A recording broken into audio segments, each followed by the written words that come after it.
দেখো, আমাদের বিয়ে কেন হয়েছে সেটা তুমি ভালো করেই জানো। তোমার টাকার দরকার আর আমার একজন পাশে থাকার মানুষ দরকার। এই নাও, এখানে 10 লাখ আছে, আর যা লাগে পরে আমি দিয়ে দিব। ধন্যবাদ আপনাকে আমাকে এত বড় উপকার করার জন্য। আপনি ঘুমান, আমি হসপিটালে টাকাটা জমা দিয়ে আসি। এখন বের হয়েও না, বাইরে কেউ দেখলে বুঝে ফেলবে। টাকাটা না দিলে অপারেশন হবে না। যত তাড়াতাড়ি টাকা দিয়ে দিতে হবে। ওয়েট, আমি টাকাগুলো পাঠানোর ব্যবস্থা করছি। আচ্ছা, এইগুলো আমার কাছে দাও, আমি ব্যাংক থেকে পাঠিয়ে দিচ্ছি। নদী আয়নের হাত থেকে টাকা নিয়ে লকারে রেখে দিয়ে কাউকে কল দিয়ে কথা বলতে লাগলো। আয়ন চুপচাপ সোফায় বসে থাকলো। কিছুক্ষণ পর কথা বলা শেষ করে খাটে এসে বসলো নদী। বসে আয়নের দিকে তাকিয়ে বলল, কথা বলেছি, তুমি ঘুমাও। চিন্তা করো না, অপারেশন ঠিকভাবেই হয়ে যাবে, আর আল্লাহর উপরে ভরসা রাখো। আচ্ছা, আপনার ছেলে মেয়ে আমাদের কিভাবে নিবে? তোমাকে ওইসব নিয়ে ভাবতে হবে না, তুমি ঘুমিয়ে যাও। আচ্ছা, আপনিও ঘুমান। আয়ন সোফায় পাঞ্জাবি ঠিক করে ঘুরে শুয়ে পড়ল। ডিম লাইট জ্বালিয়ে একপাশ হয়ে শুয়ে পড়ল। নদীর চোখের কোণায় পানি গড়িয়ে পড়তে লাগলো। আয়ন ঘুরতে দেখতে পাই নদী তাকিয়ে আছে উপরের দিকে। আয়ন ওইদিকে পাত্তা না দিয়ে চোখ বন্ধ করে ঘুমিয়ে গেল। সকালে ঘুম ভাঙলে দেখে নদীর ড্রেসিং টেবিলের সামনে ভেজা চুল হেয়ার ডাই করছে। আয়ন সোফা থেকে উঠে নদীকে বলল, আমি কি অফিসে যাব নাকি হসপিটালে যাব? হসপিটালে যাও, তোমার আম্মুর অপারেশন, আর আমাকে আপডেট জানাও। আমার একটা মিটিং আছে তো, তাড়াতাড়ি যেতে হবে। আচ্ছা।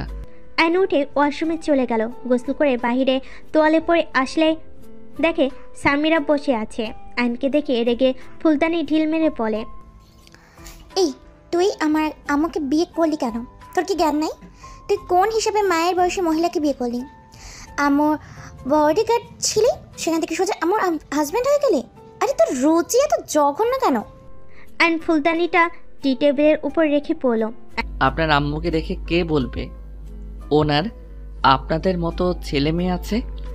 ওনাকে দেখে মনে হয় না উনি 33 বছরের মহিলা, দেখে তো মনে হয় 20 বছরের যুবতী মেয়ে। আয়নের কথা শুনে সামিরা রেগে আয়নের গালে থাপ্পড় মেরে বলে, বেয়াদব ছেলে, একজন মেয়ের সামনে মায়ের নামে এভাবে বর্ণনা করতে লজ্জা করে না? দেখেন, আপনার ব্যবহারে বোঝা যায় আপনি অনেক বুঝদার। তাই আপনার উচিত আপনার আম্মু যেভাবে ভালো থাকে সেইভাবে থাকতে দেওয়া। একজন ডিভোর্সি মেয়ে এই সমাজে বাঁচতে গেলে কতটা লড়াই করতে হয়। নিজের আম্মুকে তো দেখছেন, কতজনের বাজে কথা শুনতে হয় তাকে, কতজন কুনজরে তাকায়। আর এখন সে আমার স্ত্রী, এখন আশা করা যায় তার উপরে কারো আগের মতো নজর দিবে না, আর দিলে আমি তার চোখ তুলে ফেলব। আমার কথায় যদি কিছু বুঝতে পারেন তাহলে ভালো, না বুঝলে কিছু করার নাই। আয়ন কথাগুলো বলে ব্যাগ থেকে শার্ট প্যান্ট বের করে ওয়াশরুমে চলে গেল। শার্ট প্যান্ট পরে বের হয়ে দেখে সামিরা চলে গেছে। আয়ন মাথার চুল ঠিক করে নিচে নামতে লাগলো। আয়নকে দেখে নদীর ছেলে নীরব এসে আয়নকে জড়িয়ে ধরে বলে, ভাইয়া, তুমি নাকি আমার আব্বু হয়ে গেছো? তোমাকে কি বলে ডাকবো বুঝতে পারছি না। ভাইয়া বাদে যা ইচ্ছে মন চাই ডাকো। আর তুমি স্কুলে যাও নাই? আপু স্কুলে যাই নাই, তাই আমি একা যাই নাই। চলো আমি স্কুলে রেখে আসি। নাস্তা করছো? নীরব আয়নকে কিছু বলবে, সাথে সাথে সামিরা টান দিয়ে নীরবকে বলল, নীরব, খবরদার, ওর সাথে মিশলে তোর খবর আছে। চল, আমি স্কুলে নিয়ে যাচ্ছি। ভাইয়ের সাথে যাই না, সরি, মানে নতুন আব্বুর সাথে যাই। আপু তুমি তো আজ স্কুলে যাবে না বললে। নীরবের কথা শুনে সামিরা রেগে নীরবের গালে থাপ্পড় দিতে যাবে, সাথে সাথে আয়ন নীরবকে ওইখান থেকে সরিয়ে দিল। সামিরার থাপ্পড় আয়নের গালে পড়ল। নীরব ভয় পেয়ে গেল। সামিরা রেগে পড়ল, আমাদের মাসে এসেই গেছোস, ভালো করেছো। একদম আমাদের ভাই বোনের ভিতরে আসবি না। আর নীরব, তোর মুখে যদি আর একবার ওকে আব্বু ডাকতে শুনি, তোকে আমি খুন করে ফেলবো। কথাটা বলে সামিরা রেগে চলে গেল। নীরব ভয় পেতে থাকলে আয়ন নীরবকে জড়িয়ে ধরে পড়ল, নীরব, ভয় পেও না, কিছু হয় নাই। শোনো, আমাকে আব্বু বলার দরকার নাই, আমার নাম ধরে বা আমাকে মামা বলে ডাকতে পারো। নানু তো বললো তুমি আমার আব্বু হয়ে গেছো। শোনো, আব্বু চাইলে সবাই হতে পারে না। আমি তোমাদের আব্বুর মতো হয়তো হতে পারবো না, তোমাদের আব্বু তো আছে, তাই আমাকে আব্বু বলার দরকার নাই, আমাকে মামা বললে হবে। আচ্ছা আয়ান, সামিরার হয়ে আমি তোমার কাছে ক্ষমা চাচ্ছি। ছি আন্টি, এটা কি বলছেন? ক্ষমা প্লিজ চাইবেন না। আমি সামিরার ব্যাপারটা বুঝি, ওর রাগ হওয়া স্বাভাবিক। যাই হোক, আমি নীরবকে স্কুলে নিয়ে যাচ্ছি। আয়ন নীরবকে নিয়ে বের হয়ে গেল। রিক্সা নিয়ে নীরবকে স্কুলে দিয়ে আয়ন হসপিটালে চলে গেল। হসপিটালে গিয়ে ডাক্তারের সাথে কথা বলল। 30 মিনিট পর অপারেশন করতে যাবে। আয়ন কথা বলে ডাক্তারের সাথে চলে গেল। আয়ন ওর আম্মুর কপালে চুমু দিয়ে বলল, আম্মু, চিন্তা করো না, তোমার কিছু হবে না। তুমি খুব তাড়াতাড়ি ঠিক হয়ে যাবে। আয়ান, তুই এত টাকা কোথায় পাইছস? আম্মু, আমি কোনো হারাম কাজ করি নাই। আম্মু, তুমি এসব নিয়ে ভেবো না। তুমি সুস্থ হয়ে নাও, আমি তোমাকে সব বলবো। নার্স আয়নের আম্মুকে নিয়ে গেল। আয়ন কেবিনের বাইরে হাঁটাহাঁটি করতে লাগলো। কিছুক্ষণ যেতেই আয়নের কাঁধে হাত পড়লে আয়ন ঘুরে তাকিয়ে দেখে নদী। আয়নকে দেখে বলল, এত ভেঙে পড়ো না, আন্টি ঠিক হয়ে যাবে। আপনি এখানে কি করছেন? মিটিং সন্ধ্যায় দিয়েছি। কেন? মনে হইলো তোমার কাছে থাকা উচিত। তুমি ছোট একটা ছেলে, মনে হইলো তোমার পাশে থাকা উচিত, তাই চলে আসলাম। ম্যাম, আপনি অনেক ভালো। আমি ভালো না, আমি ভালো হইলে কখনোই তোমাকে ফাঁদে ফেলে বিয়ে করতাম না। না ম্যাম, হুট করে আমাকে কেন এতগুলো টাকা দিতেন? আর এখানে আপনি আমার স্ত্রী, যেখানে আপনার সাথে আমার একটা সম্পর্ক যোগ হয়েছে, সেই ভিত্তিতে টাকা দিয়েছেন। এখানে নিজেকে খারাপ ভাবার প্রয়োজন নাই। নদী কিছু বলল না। অনেকক্ষণ পর দুজন বসে থেকে ডাক্তারকে বের হতে দেখে আইন দৌড়ে ডাক্তারের কাছে গেল। ডাক্তারের মুখ দেখে আইনের বুকটা কেঁপে উঠল। ডাক্তার, আমার আম্মুর কি অবস্থা? আইনের কথা শুনে ডাক্তার চুপ হয়ে যায়। ডাক্তার আইনকে বলে, সরি, আমরা আপনার আম্মুকে বাঁচাতে পারি নাই। ডাক্তারের কথা শুনে কয়েক পা পিছিয়ে গেল। আইনের যেন হাত পায়ে কোনো শক্তি নাই। আইন পড়ে যেতে নিবে, সাথে সাথে নদী ধরে ফেল। আইন চিৎকার করে কান্না করতে করতে বলল, ডাক্তার, আপনি মিথ্যা বলছেন তাই না? প্লিজ মিথ্যা বললেন না, আমার আম্মুর কিছু হয় নাই। আইনের সামনে নার্স আইনের আম্মুর লাশ নিয়ে আসলো। আইন ওর আম্মুর লাশ ধরে চিৎকার করে কান্না করতে করতে বলে, আম্মু, এই আম্মু ওঠো না। ডাক্তার মিথ্যা বলছে তাই না? এই আম্মু ওঠো না। আম্মু, তুমি আব্বুর মতো আমাকে একা করে যেও না। আম্মু, এই আম্মু ওঠো না, আমার অনেক কষ্ট হচ্ছে। আম্মু প্লিজ ওঠো। আইন পাগলামি করতে লাগলো। নদী আইনকে বুকে জড়িয়ে নিয়ে পড়ল, আয়ান, ভেঙে পড়ো না। ম্যাম, আপনি আম্মুকে বলেন না উঠতে। আয়ান, উনি আর উঠবে না, নিজেকে শান্ত করো। আইন নদীকে ছেড়ে দিয়ে ওর আম্মুকে জড়িয়ে ধরে কান্না করতে লাগলো। আইনের কান্না দেখে ওইখানে সবার চোখে পানি চলে আসলো। নদী নিজের চোখের পানি ধরে রাখতে পারলো না। নদী বুঝতে পারছে না আইনকে কি বলে সান্ত্বনা দিবে। আইনের আম্মুকে হসপিটাল থেকে বাড়িতে নিয়ে যাওয়া হলো। আইন 2 বার অলরেডি অজ্ঞান হয়ে গেছে। আইনের কাজিনরা সবাই আইনের মাথায় পানি দিয়ে জ্ঞান ফেরালো। নদী আইনকে শান্ত করে বুঝাতে লাগলো। আইনের চাচা আইনকে ধরে নিয়ে গেল। অজু করে আইনের আম্মুর জানাজা পড়িয়ে কবর দিতে নিয়ে যেতে লাগলো। কবর দেওয়ার পর আইন কবর জড়িয়ে ধরে হামাও করে কান্না করতে লাগলো। আইনের বন্ধুরা আইনকে শান্ত করতে লাগলো। আইনের চাচা কিছু বলে আইন ওর চাচাকে ধাক্কা দিয়ে ফেলে দিয়ে বলে, এখন তো আপনারা সবাই অনেক খুশি হয়েছেন। দেখেন, আমার আম্মু আজ কবরে চলে গেছে। আর কাকে জ্বালাবেন, আর কাকে বাজে গালাগালি করবেন? আপনাদের সবাইকে খুশি করে আমার আম্মু চলে গেছে। আপনারা তো এখন অনেক খুশি। আইন কথাগুলো বলে চিৎকার করে কান্না করতে লাগলো। আইনের চাচা আর কিছু বলতে পারলো না। আইনের বন্ধুরা ওর চাচাকে চলে যেতে বলল। আইনের বন্ধু রাকিব বলল, আয়ান, শান্ত হো, এমনভাবে ভেঙে পড়িস না। তুই এভাবে কান্না করে কাকিকে আরো কষ্ট দিচ্ছিস। আয়ান, তুই এমন করলে কাকি আরো বেশি কষ্ট পাচ্ছে। আমি কিভাবে শান্ত হব? আব্বু দুনিয়া থেকে চলে যাওয়ার পর আমার পুরো পৃথিবীটা আমার আম্মু ছিল। যেখানে আমার দুনিয়াটা হারিয়ে গেল, সেখানে আমি কিভাবে শান্ত হব? আইন কথাগুলো বলে কান্না করতে লাগলো। নদী কবরের বেশ দূরে গাছের আড়লে দাঁড়িয়ে থেকে আইনকে দেখতে লাগলো। আইনের বন্ধুরা জোর করে আইনকে কবরস্থান থেকে বের করে নিয়ে আসলো। নদী আইনের কাছে এসে বলে, আয়ান, বাসায় চলো, এখানে যত থাকবে তত কষ্ট পাবে। আপনি চলে যান। আয়ান, তোমাকে এখানে একা রেখে আমি যেতে পারি না, প্লিজ আমার সাথে চলো। অলরেডি 2 বার অজ্ঞান হয়ে গেছো। ম্যাম, আপনি ওকে নিয়ে যান। এখানে থাকলে কাকির জন্য আরো বেশি কষ্ট পাবে, আরো ভেঙে পড়বে। নদী আয়নকে জোর করে গাড়িতে তুলে নিল। আয়ন গাড়িতে উঠে কবরের দিকে তাকিয়ে কান্না করতে লাগলো। যতক্ষণ কবর দেখা গেল আয়ন তাকিয়ে থেকে অঝরে কান্না করতে লাগলো। নদী আয়নের কাঁধে হাত দিয়ে পড়ল। আয়ান, এইভাবে কান্না করতে হয় না। এইভাবে কান্না করলে তোমার আম্মুর আত্মা আরো বেশি কষ্ট পাবে। তুমি নিজেকে কন্ট্রোল করো। আমি জানি এই পরিস্থিতিতে নিজেকে সামলানো সম্ভব না, কিন্তু তুমি নিশ্চয়ই চাও না তোমার আম্মুকে কষ্ট দিতে। কি করব? আমার যে আর এই দুনিয়াতে কেউ রইল না। ছোটবেলায় আব্বু অ্যাক্সিডেন্টে মারা গেল। ছোট থেকে আম্মু আমাকে অনেক কষ্টে বড় করছে। সমাজের মানুষের হাজার কথার মাঝে শুধুমাত্র আমার দিকে তাকিয়ে সব সহ্য করে গেছে। একটু কষ্ট হইলে যাকে জড়িয়ে ধরে সব কষ্ট দূর করতাম, সেখানে সেই মানুষটাই আজ আমার পাশে নাই। সেখানে আমি কিভাবে নিজেকে সামলাবো? নদী আয়নের কথা শুনে বলার কোনো ভাষা খুঁজে পেল না। আয়ন বাইরের দিকে অঝরে চোখের পানি ফেলতে লাগলো। নদীর বাসার ভিতরে গাড়ি থামলে আয়ন সাথে সাথে চোখ মুছে নিল। আয়ন নদী গাড়ি থেকে নামলো।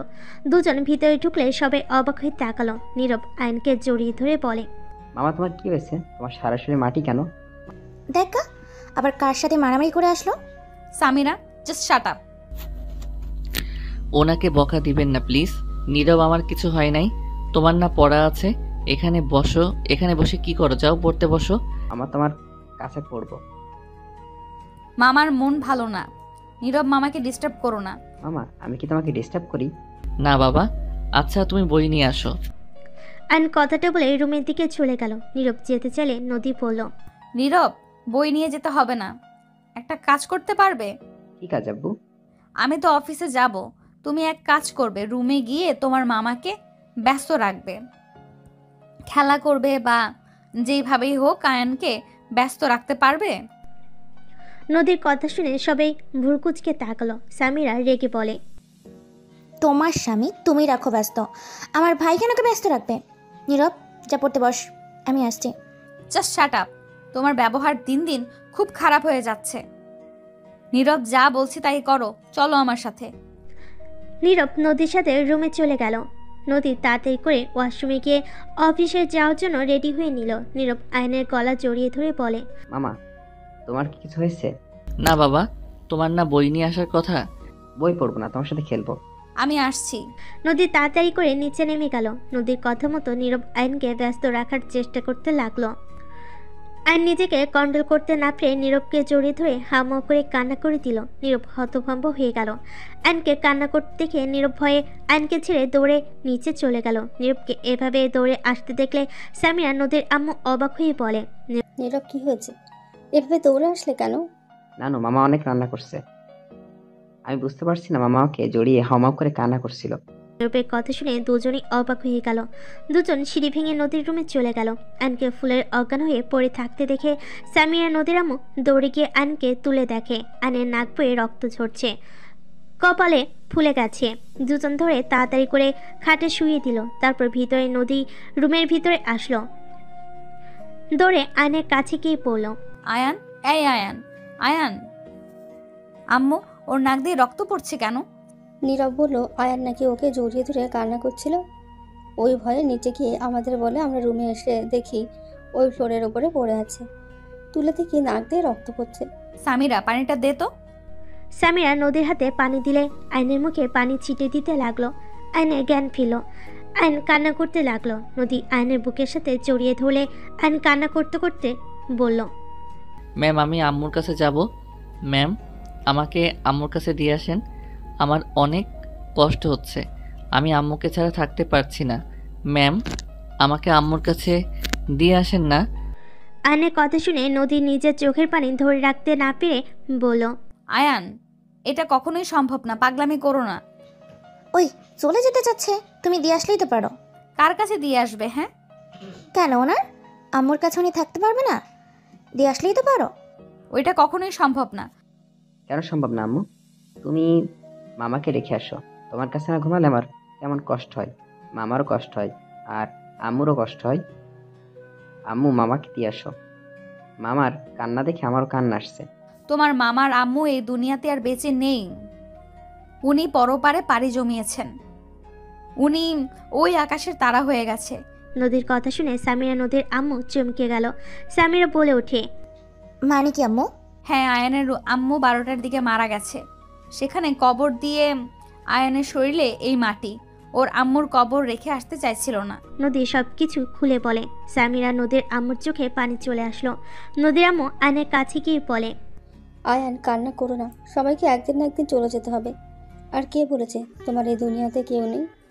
নদী, আমি সবাই তোমার সাথে আছে। এক মা চলে গেছে, কি হয়েছে? আমি তোমার মায়ের মতো তো। আজ থেকে তুমিও আমার সন্তান। এইভাবে ভেঙে পড়ো না। আইন নদীর আম্মুর কথা শুনে কিছু না বলে কান্না করতে থাকলো। সামিরা আইনকে কান্না করতে দেখে আইনকে বলে, এভাবে কান্না করলেন কেন? আমরা সবাই আপনার সাথে আছি তো, কান্না করেন না। তোমরা সবাই আমাকে শান্ত রাখার জন্য এইসব বলছো? আমি একা একা সারা জীবন থাকবো, আর আমাকে এভাবে সান্ত্বনা দেওয়ার জন্য ধন্যবাদ। আইন নদীকে ছেড়ে খাট থেকে উঠে বারান্দায় চলে গেল। নীরব কাছে যেতে চাইলে নদী আটকিয়ে দিল। ওকে একা থাকতে দাও। আইন চুপচাপ বারান্দায় নীরবে কান্না করতে লাগলো। সামিরা নদীর আম্মু চলে গেল। নদী ওয়াশরুমে চলে গেল। ফ্রেশ হয়ে পোশাক পরিবর্তন করে বের হলো।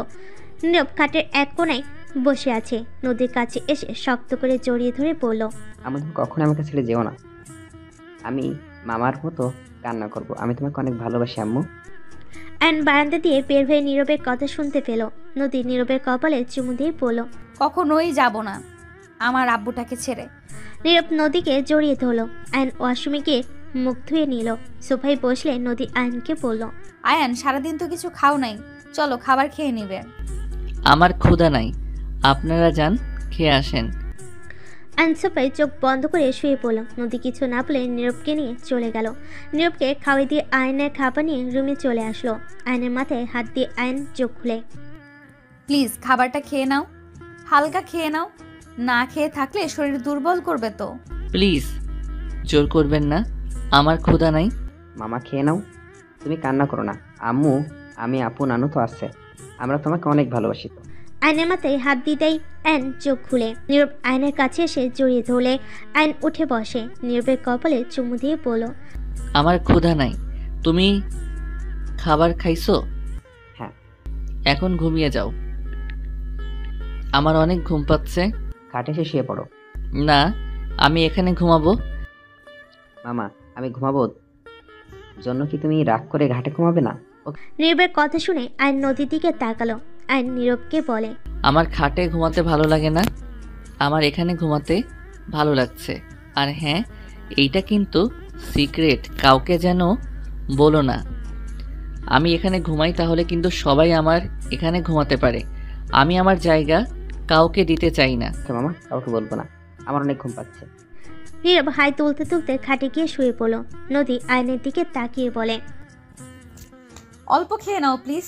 প্লিজ জোর করেন না, আপনি একজন স্ত্রীর মতো ব্যবহার করছেন, ব্যাপারটা আমার ভালো লাগছে না। আয়নের কথাই নদীর কিছুটা খারাপ লাগলো।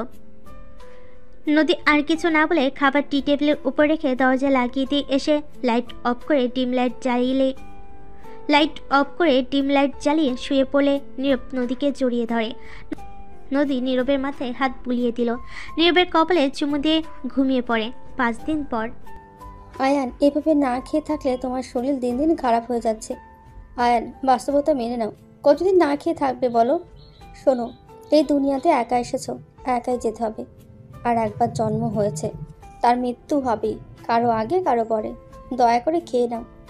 আমিও তো তোমার মা হই, তাই না? আমার হাতে কি খাবে না? নদীর আম্মুর কথা শুনে নদীর দিকে তাকালো। নদী শুধু তাকিয়ে থাকলো। নীরব সামিরা তাকিয়ে আছে। আইন নদীর আম্মুর দিকে তাকাতেই ওনার অসহায় মুখ দেখে নিজেকে কন্ট্রোল করতে না পেরে নদীর আম্মুর হাত থেকে খাবার খেয়ে নিল। সবাই অনেক খুশি হয়ে গেল। নদীর আম্মু আইনের মাথায় হাত বুলিয়ে দিল। আইনকে খাওয়াই দিতে লাগলো আর বলতে লাগলো, এই তো গুড বয়। আরে, 1 মা গেছে তো কি হয়েছে? আরেকটা মা তো আছে, তাই না? এখন থেকে তুমি তোমার আম্মুর সাথে যেমন করছো আমার সাথে তেমন করো, তাতে তো হয়ে যায়। হয়তো আমি তোমার নিজের মায়ের মতো হতে পারবো না, বাট আমার সাধ্য অনুযায়ী চেষ্টা করব। নদীর আম্মুর কথা শুনে আইন নদীর আম্মুকে বলল, আপনাকে একটু জড়িয়ে ধরতে পারি? নদীর আম্মু অবাক হয়ে বলল, হ্যাঁ ধরো, অনুমতি কেন নিচ্ছ? আইন নদীর আম্মুকে জড়িয়ে ধরে চোখ বন্ধ করে চোখের পানি পড়তেই মুছে ফেলল। আপনি একবার যখন বলছেন আপনি আমার মা, তাহলে আমি আর আপনাকে জ্বালাবো না। এক আম্মুকে তো অনেক জ্বালিয়েছি, আজ সেই আমাকে ছেড়ে চলে গেল। আমি আপনার অনেক যত্ন করব, একদম আপনাকে বিরক্ত করব না। আয়নের কথা শুনে নদীর আম্মুর চোখে পানি চলে আসলো। নদীর আম্মু কপালে চুমু দিয়ে বলে, তোমার যেইটাই ভালো লাগে ওইটাই করো, বাট কান্না করো না। আয়নকে খেতে দেখে নীরব এসে আয়নকে জড়িয়ে ধরে বলে। ইয়াহু, মামা খাবার খাচ্ছে। আম্মু তুমিও খেয়ে নাও, মামা তো এখন খাচ্ছে। নীরবের কথা শুনে আয়ন অবাক হয়ে গেল। নদীর দিকে তাকাতে দেখে নীরবের দিকে রাগী লুক নিয়ে তাকিয়ে আছে। আয়ন নদীকে বলল, কি ব্যাপার, আপনি কি খাবার খান নাই? ব্যস্ত কারণে খাওয়া হয়ে ওঠে নাই, তুমি খাও। ও আচ্ছা আচ্ছা আন্টি, আমি আর খাবো না, আমার পেট ভরে গেছে, আমি একটু বের হব। মামা আজকে তো ছুটির দিনে, তাহলে কোথায় যাবে? বাড়িতে যাব। ও আচ্ছা। আমার আয়ন সোফার উপর থেকে উঠে বাসা থেকে বের হয়ে গেল। আয়ন ওর আম্মুর কবরের কাছে গিয়ে আম্মুর কবর জিয়ারত করলো। জিয়ারত করে সেখান থেকে বের হইতেই আয়নের চাচা আসলো। আয়ন কোনো কথা না বলে চলে যেতে নিলে আয়নের চাচা হাত ধরে বলে, আয়ান বাসায় চল, তোর চাচি তোকে যেতে বলছে। সময় নাই। আয়ন কথাটা বলে হাত সরিয়ে দিয়ে চলে যেতে লাগলো। কিছু বলার আগেই আয়ন রিক্সা নিয়ে বের হয়ে গেল। আয়ন নদীর পাড়ে চলে গেল। নদীর পাড়ে বসে থাকলো। 3টার দিকে আয়ন বাসায় ফিরে গেল। বাসার ভিতরে ঢুকতেই আয়ন অবাক হয়ে গেল সোফায় বসে থাকা মেয়েটাকে দেখে নীরব দৌড়ে এসে পড়ল। মামা কোথায় গেছিলে, এতক্ষণ লাগলো কেন? আম্মু তো অনেক চিন্তা করছিল, তোমার বাসায় গিয়েও তোমাকে পাই নাই। আমি একটু আমার পছন্দের জায়গায় গেছিলাম। কলটা কি রিসিভ করা যায় না? সরি, খেয়াল ছিল না। আয়ান, আসসালামু আলাইকুম। ওয়ালাইকুম সালাম। অনেক শুকিয়ে গেছো দেখছি। পড়াশোনা কেমন চলছে? পড়াশোনা আর করি না। কি, কেন? জব নিয়েছি, পড়ার সময় হয়ে ওঠে নাই। বাট তুমি এখানে? আমারও তো সেম প্রশ্ন। আমার বাসার সবাইকে তুমি চেনো নাকি? এইটা তোমার বাসা? হ্যাঁ। খালামাই তুমি মামাকে চেনো? হ্যাঁ। খালামণি মানে? ও, তুমি তাহলে ওনার ছোট বোন? হ্যাঁ। তোমরা একে অপরকে কিভাবে চেনো? হাই স্কুলে আমরা একসাথে পড়াশোনা করেছি। ও অনেক ভালো স্টুডেন্ট ছিল। ও সব সময় ক্লাসে ফার্স্ট হতো। প্রথমে তো ওকে আমি দেখতে পারতাম না, বাট পরে বুঝতে পারি ও অনেক ভালো। এই আয়ান, আন্টি কেমন আছে? আমাকে ভুলে গেছে নাকি? জানো আপু, ওদের বাসায় একবার গিয়েছিলাম। আন্টি আমাকে অনেক আদর যত্ন করেছিল। তুলির কথা শুনে আয়ন চুপ হয়ে গেল। নদী আয়নের মুখ দেখে বুঝতে পারল। নদী আয়নকে বলল, আয়ান রুমে যাও। আচ্ছা থাকেন। আয়ন চলে গেলে তুলি অবাক হয়ে তাকিয়ে বলল, কি হলো এটা? কি ব্যাপার? ও তোমার রুমে চলে গেল কেন? খালামণি, ওটা তোমার বোনের জামাই। সামিরা, কি ধরনের কথা এটা? তুলি কথাটা শুনে অবাক হয়ে গিয়ে বলে, কি এসব কি বলে? হ্যাঁ, আয়ানকে বিয়ে করছি। কি যাতা বলো? তোমার কি মাথা খারাপ নাকি? আয়ান আর তোমার বয়সের কত পার্থক্য? তোমার বয়স 33 আর ওর বয়স 19। কতটা বয়সের পার্থক্য? পাগল হয়ে গেছো নাকি? কি, আমার তো 15। আমার 4 বছর বড়। তাহলে খালামণি তুমিই বলো কেন আমি রেগে যাই? আমি ওকে কোন হিসেবে বাবা বলে ডাকবো বলতে পারো? এখন তুমিই বলো, কেন তোমার বোনের সাথে খারাপ ব্যবহার করি?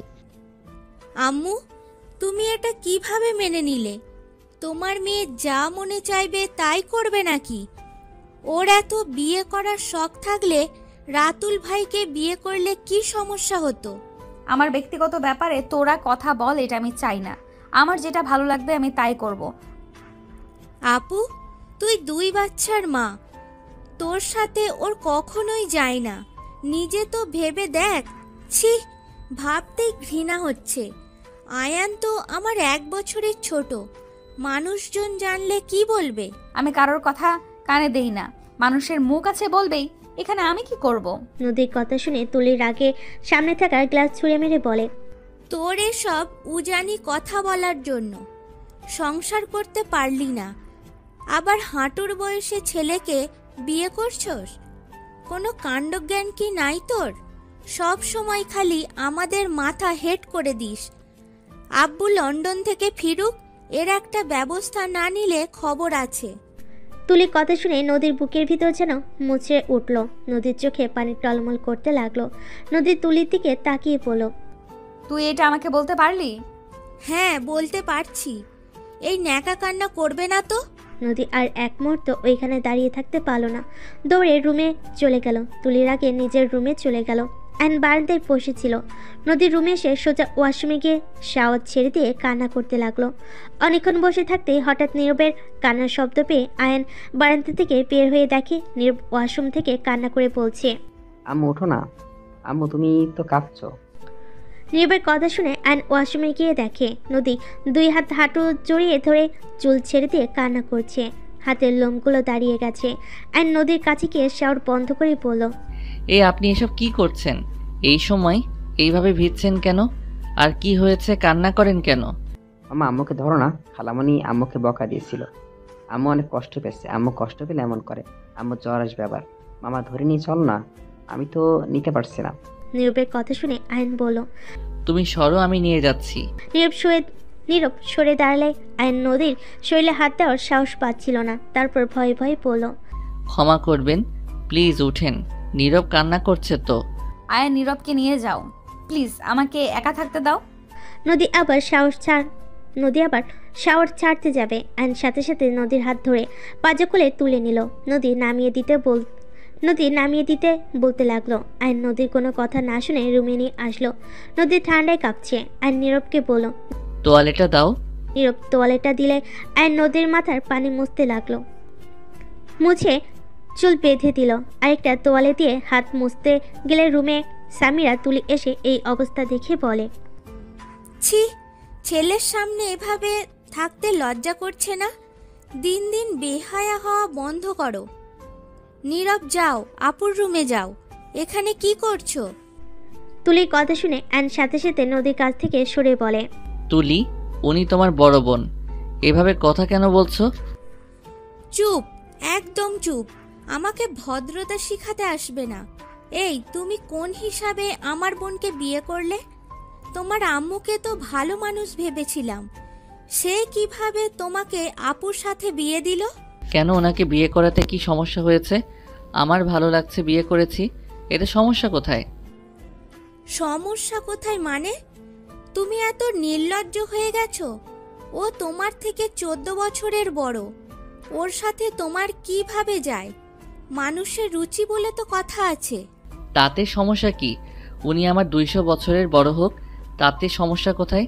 আমাদের একটা পরিচয়, আমরা স্বামী স্ত্রী। যেখানে ভালোবাসা থাকে সেইখানে বয়স বড় বিষয় না। একে অপরকে বুঝতে পারা, একে অপরের পাশে থাকাটাই বড় কথা।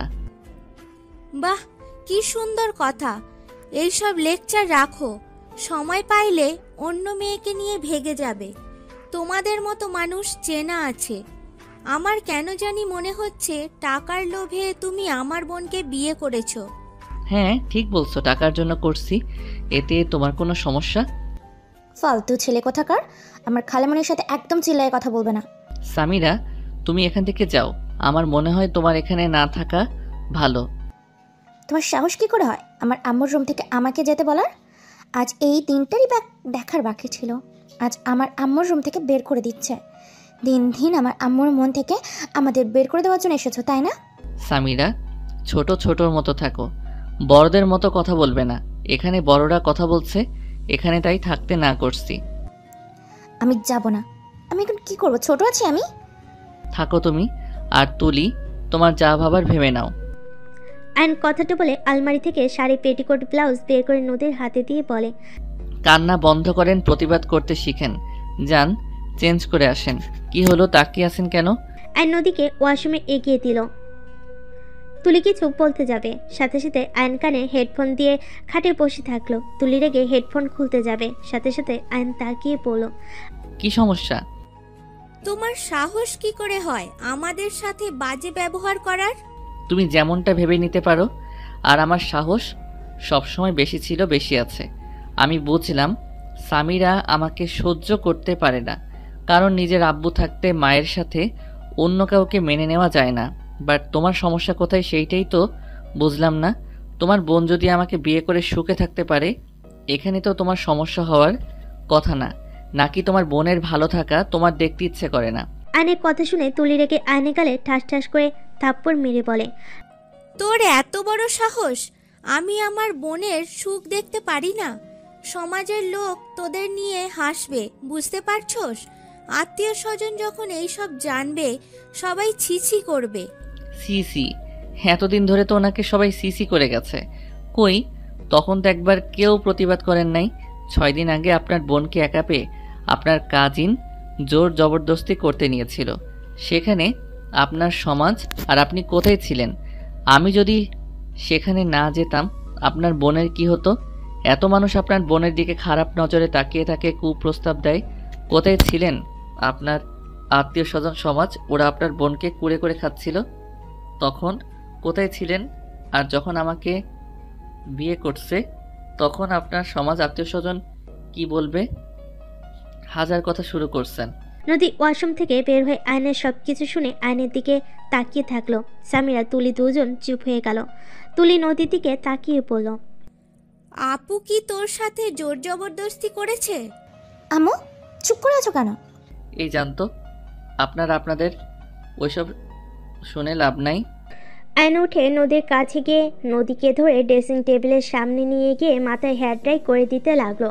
সামিরা রুম থেকে বের হয়ে গেল। তুলি আর কিছু না বলে রুম থেকে চলে গেল। আয়নকে দরজা লাগিয়ে দিল। নদীকে বলল, আই এম সরি আপনাকে এভাবে টাচ করার জন্য। আর আমি সামিরার সাথে খারাপ ব্যবহার করতে চাই নাই। আমি চাচ্ছিলাম না এইসব বিষয় সামিরা থাক। যতই হোক উনি আপনার মেয়ে। তুমি ছোট হইলে অনেক বুঝতার। আর ধন্যবাদ আমার পাশে এভাবে থাকার জন্য। আপনার পাশে থাকার জন্য বিয়ে করেছি, আর সেখানে আপনার পাশে থাকবো না তো কি করব? আয়ান, আমি অনেক ভেবে দেখলাম তোমাকে আসলে বিয়ে করা আমার উচিত হয় নাই। আয়ান, তুমি চাইলে রিলেশন করতে পারো। যদি কাউকে পছন্দ করে থাকো আমাকে বলো, আমি তার সাথে তোমার বিয়ে দেব। আয়ন কিছু বলো না। দরজা নখার শব্দ পেলে আয়ন দরজা খুলে দেখে নীরব। নীরব ভিতরে ঢুকে বলে, আম্মু তোমার কি জ্বর এসে গেছে নাকি? না বাবা, আমি ঠিক আছি। আম্মু, মামার সাথে তোমার বিয়ে হয়ে শুনে খালামণি এসে রাগ করে গেল কেন? আব্বু তো অন্য একটা আন্টিকে বিয়ে করছে, সেখানে তুমিও করছো, এখানে রেগে যাওয়ার কি আছে? নীরব, বড়দের বিষয়ে কথা বলতে হয় না। উনি তো তোমার আম্মুকে অনেক ভালোবাসে, তাই উনি রেগে গেছে। আমি যদি তোমার আম্মুকে কষ্ট দেই, তাই উনি রেগে গেছে। আম্মুকে তুমি কিভাবে কষ্ট দিবে মামা? তুমি তো অনেক ভালো। তাই তোমার মনে হয় আমি ভালো? হ্যাঁ তো।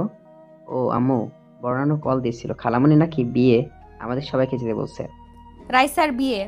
হ্যাঁ, নানু তো বললো আগামীকাল যাবে। ও আচ্ছা। অ্যান্ড খাটে শুয়ে পড়লো। ফোনে গেমিং করতে লাগলো। নীরব এসে খেলতে লাগলো। নদী চুল শুকিয়ে আঁচড়িয়ে নিচে চলে গেল। নিচে গেলে তুলি বলে, রাইসার বিয়ে কি করবে? যাবে নাকি, না এখানেই থেকে যাবে? তোমার জামাই নিয়ে গেলে তো তোমাদের দুজনকে জামাই বউ না অন্য কিছু ভেবে নিবে। তুলি চুপ কর। বড় আফা আয়ানকে নিয়ে যেতে বলছে। শোন, তোরা মার্কেটে করে আয়, তোর আব্বু বিয়ের দিন চলে আসবে। আর এত ভাবিস না, আমি সবাইকে আনছি। আমাকে আপনাদের পরিচয় দিতে হবে না। ওনারা তো জানে আমি আপনার বডিগার্ড, সেই হিসাবে চলে যাব। আর আপনার জামাই আসতে পারে নাই, হিসাব বরাবর। এইটাই ভালো হবে। না আয়ান, এসব কিছু বলতে হবে না, আমি সবাইকে বলে দিয়েছি। আর ওরা তোমাকে ইনভাইট করেছে। আর তুলি, তুই একটু বেশি কথা বলোস। যা শপিং করতে চা। আয়ান, তুমি রেডি হয়ে আসো। আমি যাব না, আপনারা যান। কেন? ওইখানে গিয়ে কি এইসব কম দামের জিনিস পড়বে নাকি? আমার যা আছে এইটাতে কি সমস্যা? দুইজন থামো, যা বলি তাই করো। আয়নকে জোর করে আয়ন পড়ে যেতে বাধ্য হয়। সবার সাথে শপিংয়ে চলে গেল। আয়ন কিছু কিনলো না দেখে নদী নিজে পছন্দ করে কিনতে লাগলো। সবার শপিং শেষ হতে হতে রাত 11টা বেজে গেল। রেস্তোরাঁয় গিয়ে সবাই খাবার খেয়ে নিল। নীরব ঘুমিয়ে গেলে আয়ন নীরবকে কোলে তুলে নিয়ে হাঁটতে লাগলো। রাস্তা দিয়ে হাঁটছিল। হঠাৎ করে রাকিব এসে বলে, কিরে আয়ান, এখানে কি করিস? ও ম্যাম, আসসালামু আলাইকুম, কেমন আছেন? ওয়ালাইকুম সালাম। জি আলহামদুলিল্লাহ ভালো। তুমি ভালো আছো? জি। ও আয়ান, তোর সাথে দেখা হয়ে ভালোই হইলো। আয়ান, তোর চাচা কি করছে জানোস? জানার দরকার নাই। আতিয়াকে একটা বুড়ো লোকের সাথে বিয়ে ঠিক করেছে। কি? হ্যাঁ, ঋণ মেটাতে গিয়ে আতিয়াকে কাজে লাগাচ্ছে। রনিকে বলো আতিয়াকে নিয়ে পালিয়ে যেতে, বাকিটা আমি দেখে নিচ্ছি। রনি বেকার, এখন বিয়ে করলে ওর সংসার কিভাবে চলবে? আমার পরিচিত একজন আছে, উনি আমাকে জব দিতে চেয়েছিল, আমি না করে দিয়েছিলাম। ওইটা রনিকে দিয়ে দিব। তোদের যা বলি ওইটা কর, বেতন মোটামুটি ভালোই। ওকে, রনির সাথে তাহলে আমি কথা বলে দেখব। আচ্ছা থাক, নীরব ঘুমিয়ে গেছে, বাসায় যাব। আচ্ছা। আয়ন গাড়িতে গিয়ে উঠে পড়লো। আয়ন নীরবকে সামিরার কাছে বসিয়ে দিয়ে সামনে বসে পড়লো। নদী আয়নের পাশে বসলে আয়ন ড্রাইভিং করতে লাগলো। কিসের জব অফার এসেছিল? সুইটি ম্যাম আমাকে তার কাজে সাহায্য করার জন্য কাজ দিতে চাইছিল। সুইটি, এটা কবে বলছে? 10 দিন আগে। ও, বাট ওই তোমাকে দিতে চাইলেও রনিকে দিবে না। তার থেকে শোনো, আমাদের তো কোম্পানিতে মানুষ লাগবে, ওইখানে ইন্টারভিউ দিতে বলো। আচ্ছা দেখি। আয়ন ড্রাইভিং করে যেতে লাগলো। বাসার ভিতরে গাড়ি নিয়ে গেলে দেখে তুলি সামিরা অলরেডি ঘুমিয়ে গেছে। নদী দুজনকে ডাকতে লাগলো। তুলি উঠলো, সামিরা উঠলো না। নীরবকে আয়ন কোলে নিল। সামিরাকে তুলি নদী ধরে নিয়ে যেতে লাগলো। নীরবকে আয়ন রুমে শুয়ে দিয়ে নিচে এসে দেখে সামিরাকে সোফায় শুয়ে দিয়ে রাখছে। সামিরা পড়ে যেতে নিবে, সাথে সাথে আয়ন টি টেবিলটা এগিয়ে দিল। নদী তুলি শপিং ব্যাগ নিয়ে আসলে আয়ন এগিয়ে গেলে তুলি। স্বামীরারগুলো আমি রেখে আসছি, তারপর ওকে রুমে রেখে আসি। আয়ান, তুমি প্লিজ এগুলো রুমে নিয়ে যাও। আয়ন নদীর হাত থেকে সব শপিং ব্যাগ নিয়ে যেতে লাগলো। রুমে গিয়ে রেখে দিল। আয়ন ওয়াশরুমে গিয়ে ফ্রেশ হয়ে নিল। ওয়াশরুম থেকে বের হয়ে দেখে নদী ক্লান্ত হয়ে সোফায় বসে পড়েছে। মাথা ব্যথা করছে নাকি? হালকা। আপনি ফ্রেশ হয়ে ঘুমিয়ে যান। নদী উঠে ফ্রেশ হতে চলে গেল। আয়ন সোফায় শুয়ে পড়লো। সকালে নদীর ডাকে ঘুম ভাঙলো। আয়ন নদীর দিকে তাকিয়ে বলল, এত সকালে ডাকছেন কেন? দুইজন রেডি হয়ে নাও, বিছানার উপরে শার্ট প্যান্ট বের করে রাখছি, তাড়াতাড়ি পরো। এখন যাবেন নাকি? হ্যাঁ। আয়ন নীরব উঠে তাড়াতাড়ি দুজন রেডি হয়ে নিল। রেডি হয়ে লাগেজ নিয়ে নিচে নামলো। নিচে গিয়ে দেখে কেউ নেই। আর নীরব বসে থাকলো। নীরব তুলির রুমে গিয়ে দেখে সবাই সাজগোজ করে যাচ্ছে। নীরব নিচে এসে বলে, মামা এদের রেডি হতে হতে আমাদের একটা ঘুম হয়ে যাবে। কি আর করবে, অপেক্ষা করা ছাড়া উপায় নেই। দুজন বসে গেম খেলতে লাগলো। 2 ঘন্টা পর তিনজন নিচে নামতে লাগলো। আয়ন পানি খেতে গ্লাস হাতে নিয়ে খেতে যাবে, সাথে সাথে সিঁড়ির দিকে চোখ গেল। আয়ন হা হয়ে তাকিয়ে নদীকে দেখে চোখ যেন ফেলতে পারছে না। তুলি আয়নকে বলে, সারাদিন তো দেখো, আবার ওদের সামনে হাঁ করে তাকিয়ে আছো কেন? আয়ন সাথে সাথে গ্লাসে পানি নিয়ে খেতে লাগলো। অন্যদিকে ঘুরে আয়ন নদীর আম্মুকে দেখে বলে, মাশাআল্লাহ আন্টি, আপনাকে আর সামিরাকে ভালো লাগছে, আর দুইটাকে পেতনি পেতনি লাগছে। আয়নের কথা শুনে নদীর আম্মু সামিরা হাসতে লাগলো। আয়ন হাসতে লাগলো মিটিমিটি করে। তুলি নদী বুড়কুচকে তাকালো। নীরব বলে উঠলো, খালামণি, আম্মু, তোমাদের নাকি পেতনির মতো লাগছে? তোর মামাকে ভূতের মতো লাগছে। আমি ভূত এইটা তো জানি, বাট আপনারা যে পেতনি এটাই তো জানেন না, তাই না নীরব? দুজন হাসতে লাগলো। তুলি রেগে যে মারতে যাবে আর নীরবকে নিয়ে লাগেজ নিয়ে দৌড়ে বের হয়ে গেল। দুজন গাড়িতে গিয়ে উঠে বসলো। ওদের সবাইকে দেখে আয়ন গাড়ি থেকে নেমে লাগেজগুলো পিছনে রেখে দিল। আয়ন ড্রাইভারের পাশে গিয়ে বসলো। বাস কাউন্টারে গিয়ে বাসে উঠে পড়লো। নদী নীরব একসাথে বসতে গেলে নদীর আম্মু বলে, নীরব, নানু ভাই তুমি আমার কাছে এসে বসো। আমি আপনার কাছে বসি, এইখানে বসে থাক। তুমি নদীর কাছে বসো। নীরব এসে নদীর আম্মুর কাছে গিয়ে বসলো। আয়ন উপায় না পেয়ে নদীর কাছে গিয়ে বসলো। আয়ন ফোনে গেম খেলতে লাগলো। নীরব আয়নের কাছে আসলে আয়ন নীরবকে কোলে বসিয়ে দিল। নীরব আয়নের সাথে বসে গেম খেলতে লাগলো। সারাদিন জার্নি করে সন্ধ্যার দিকে সবাই নেমে পড়লো। গাড়ি এসে আয়নদের রিসিভ করে নিয়ে যেতে লাগলো। একটা বাড়ির সামনে গিয়ে গাড়ি থামালো। সবাই নেমে পড়লো। নদীর খালামণি আয়নদের কাছে এসে কুশল বিনিময় করলো। আয়ন সালাম দিয়ে কুশল বিনিময় করে তাদের সাথে যেতে লাগলো। বাসার ভিতরে গেলে সবার সাথে আয়ন কুশল বিনিময় করতে লাগলো। হঠাৎ করে একজন লোককে দেখে নীরব দৌড়ে গিয়ে জড়িয়ে ধরে বলল, আব্বু, আইন অবাক হয়ে গেল। নীরবকে লোকটা কোলে নিয়ে চুমু দিয়ে কথা বলতেই সামিরার দিকে তাকিয়ে বলে, সামিরা মা কেমন আছস? সামিরাকে জড়িয়ে ধরতে চাইলে সামিরা লাগেজ নিয়ে সাইড কেটে চলে গেল। আইন নদীর কানে কানে বলে, এইটা আপনার এক্স হাজব্যান্ড নাকি? হুম। নদীর এক্স হাজবেন্ড রায়হান কাছে এসে নদীর আম্মুকে সালাম দিল। তুলি কেমন আছস? ভালো ভাইয়া, তুমি কেমন আছো? কি ব্যাপার, ভাবিকে দেখছি না? এই মনে হয় রুমে আসে। ও আচ্ছা, থাকো, আমিও যাই। নদী রায়হানের দিকে না তাকিয়ে অন্যদের সাথে কথা বলতে লাগলো। নদীর খালামণি বলে, নদী, জামাইকে নিয়ে রুমে যা। এভাবে কতক্ষণ দাঁড়িয়ে থাকবে? নদী আয়নের হাত ধরে নিয়ে যেতে লাগলো। নদী কিছু আত্মীয় স্বজন হাসতে হাসতে বলে, আফা, নদীকে কার সাথে বিয়ে দিয়েছো? এ তো ছোট একটা বাচ্চা ছেলে, দেখে মনে হয় ভাই বোন। কথাগুলো বলে হাসতে লাগলো। রায়হান কথাগুলো শুনে চলে গেল। নদীর আম্মু বলে ওঠে, ছোট হলে আমার মেয়ে জামাই অনেক বুদ্ধিমান আর অনেক ভালো। আমার মেয়ে যার সাথে সুখে থাকবে তার সাথে বিয়ে দিয়েছি।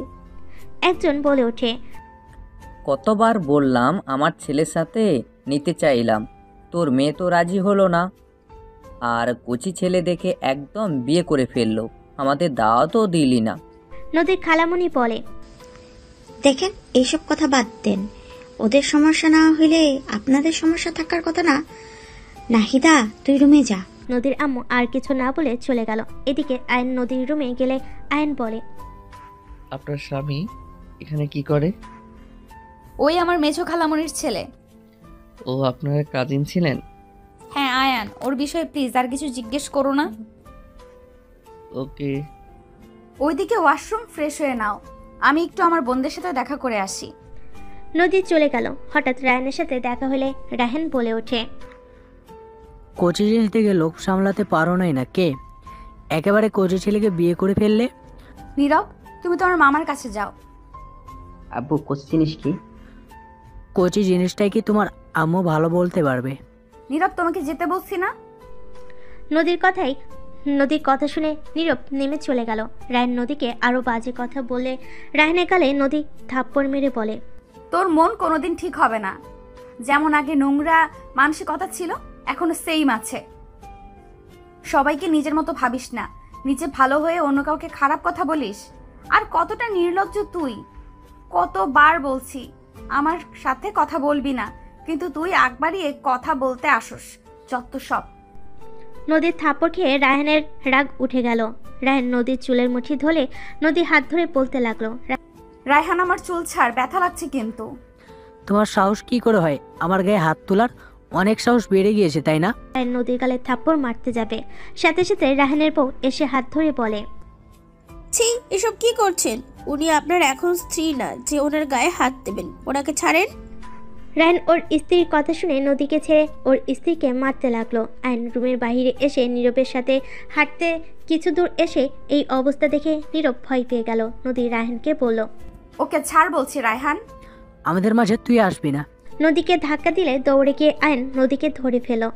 রায়হান ওর স্ত্রীর পেটে লাথি দিতে যাবে, সাথে সাথে আইন টান দিয়ে ওর স্ত্রীকে সরিয়ে নিল। রায়হান রেগে গিয়ে আইনের কলার চেপে ধরলে আইনের রাগ উঠে গেল। রায়হানের স্ত্রী নদী রায়হানকে ধরে বলে, প্লিজ ওনাকে ছেড়ে দিন। রায়হান, আমার স্বামীর কলার ছাড় বলছি। আম্মু, আমাকে ছেড়ে দাও।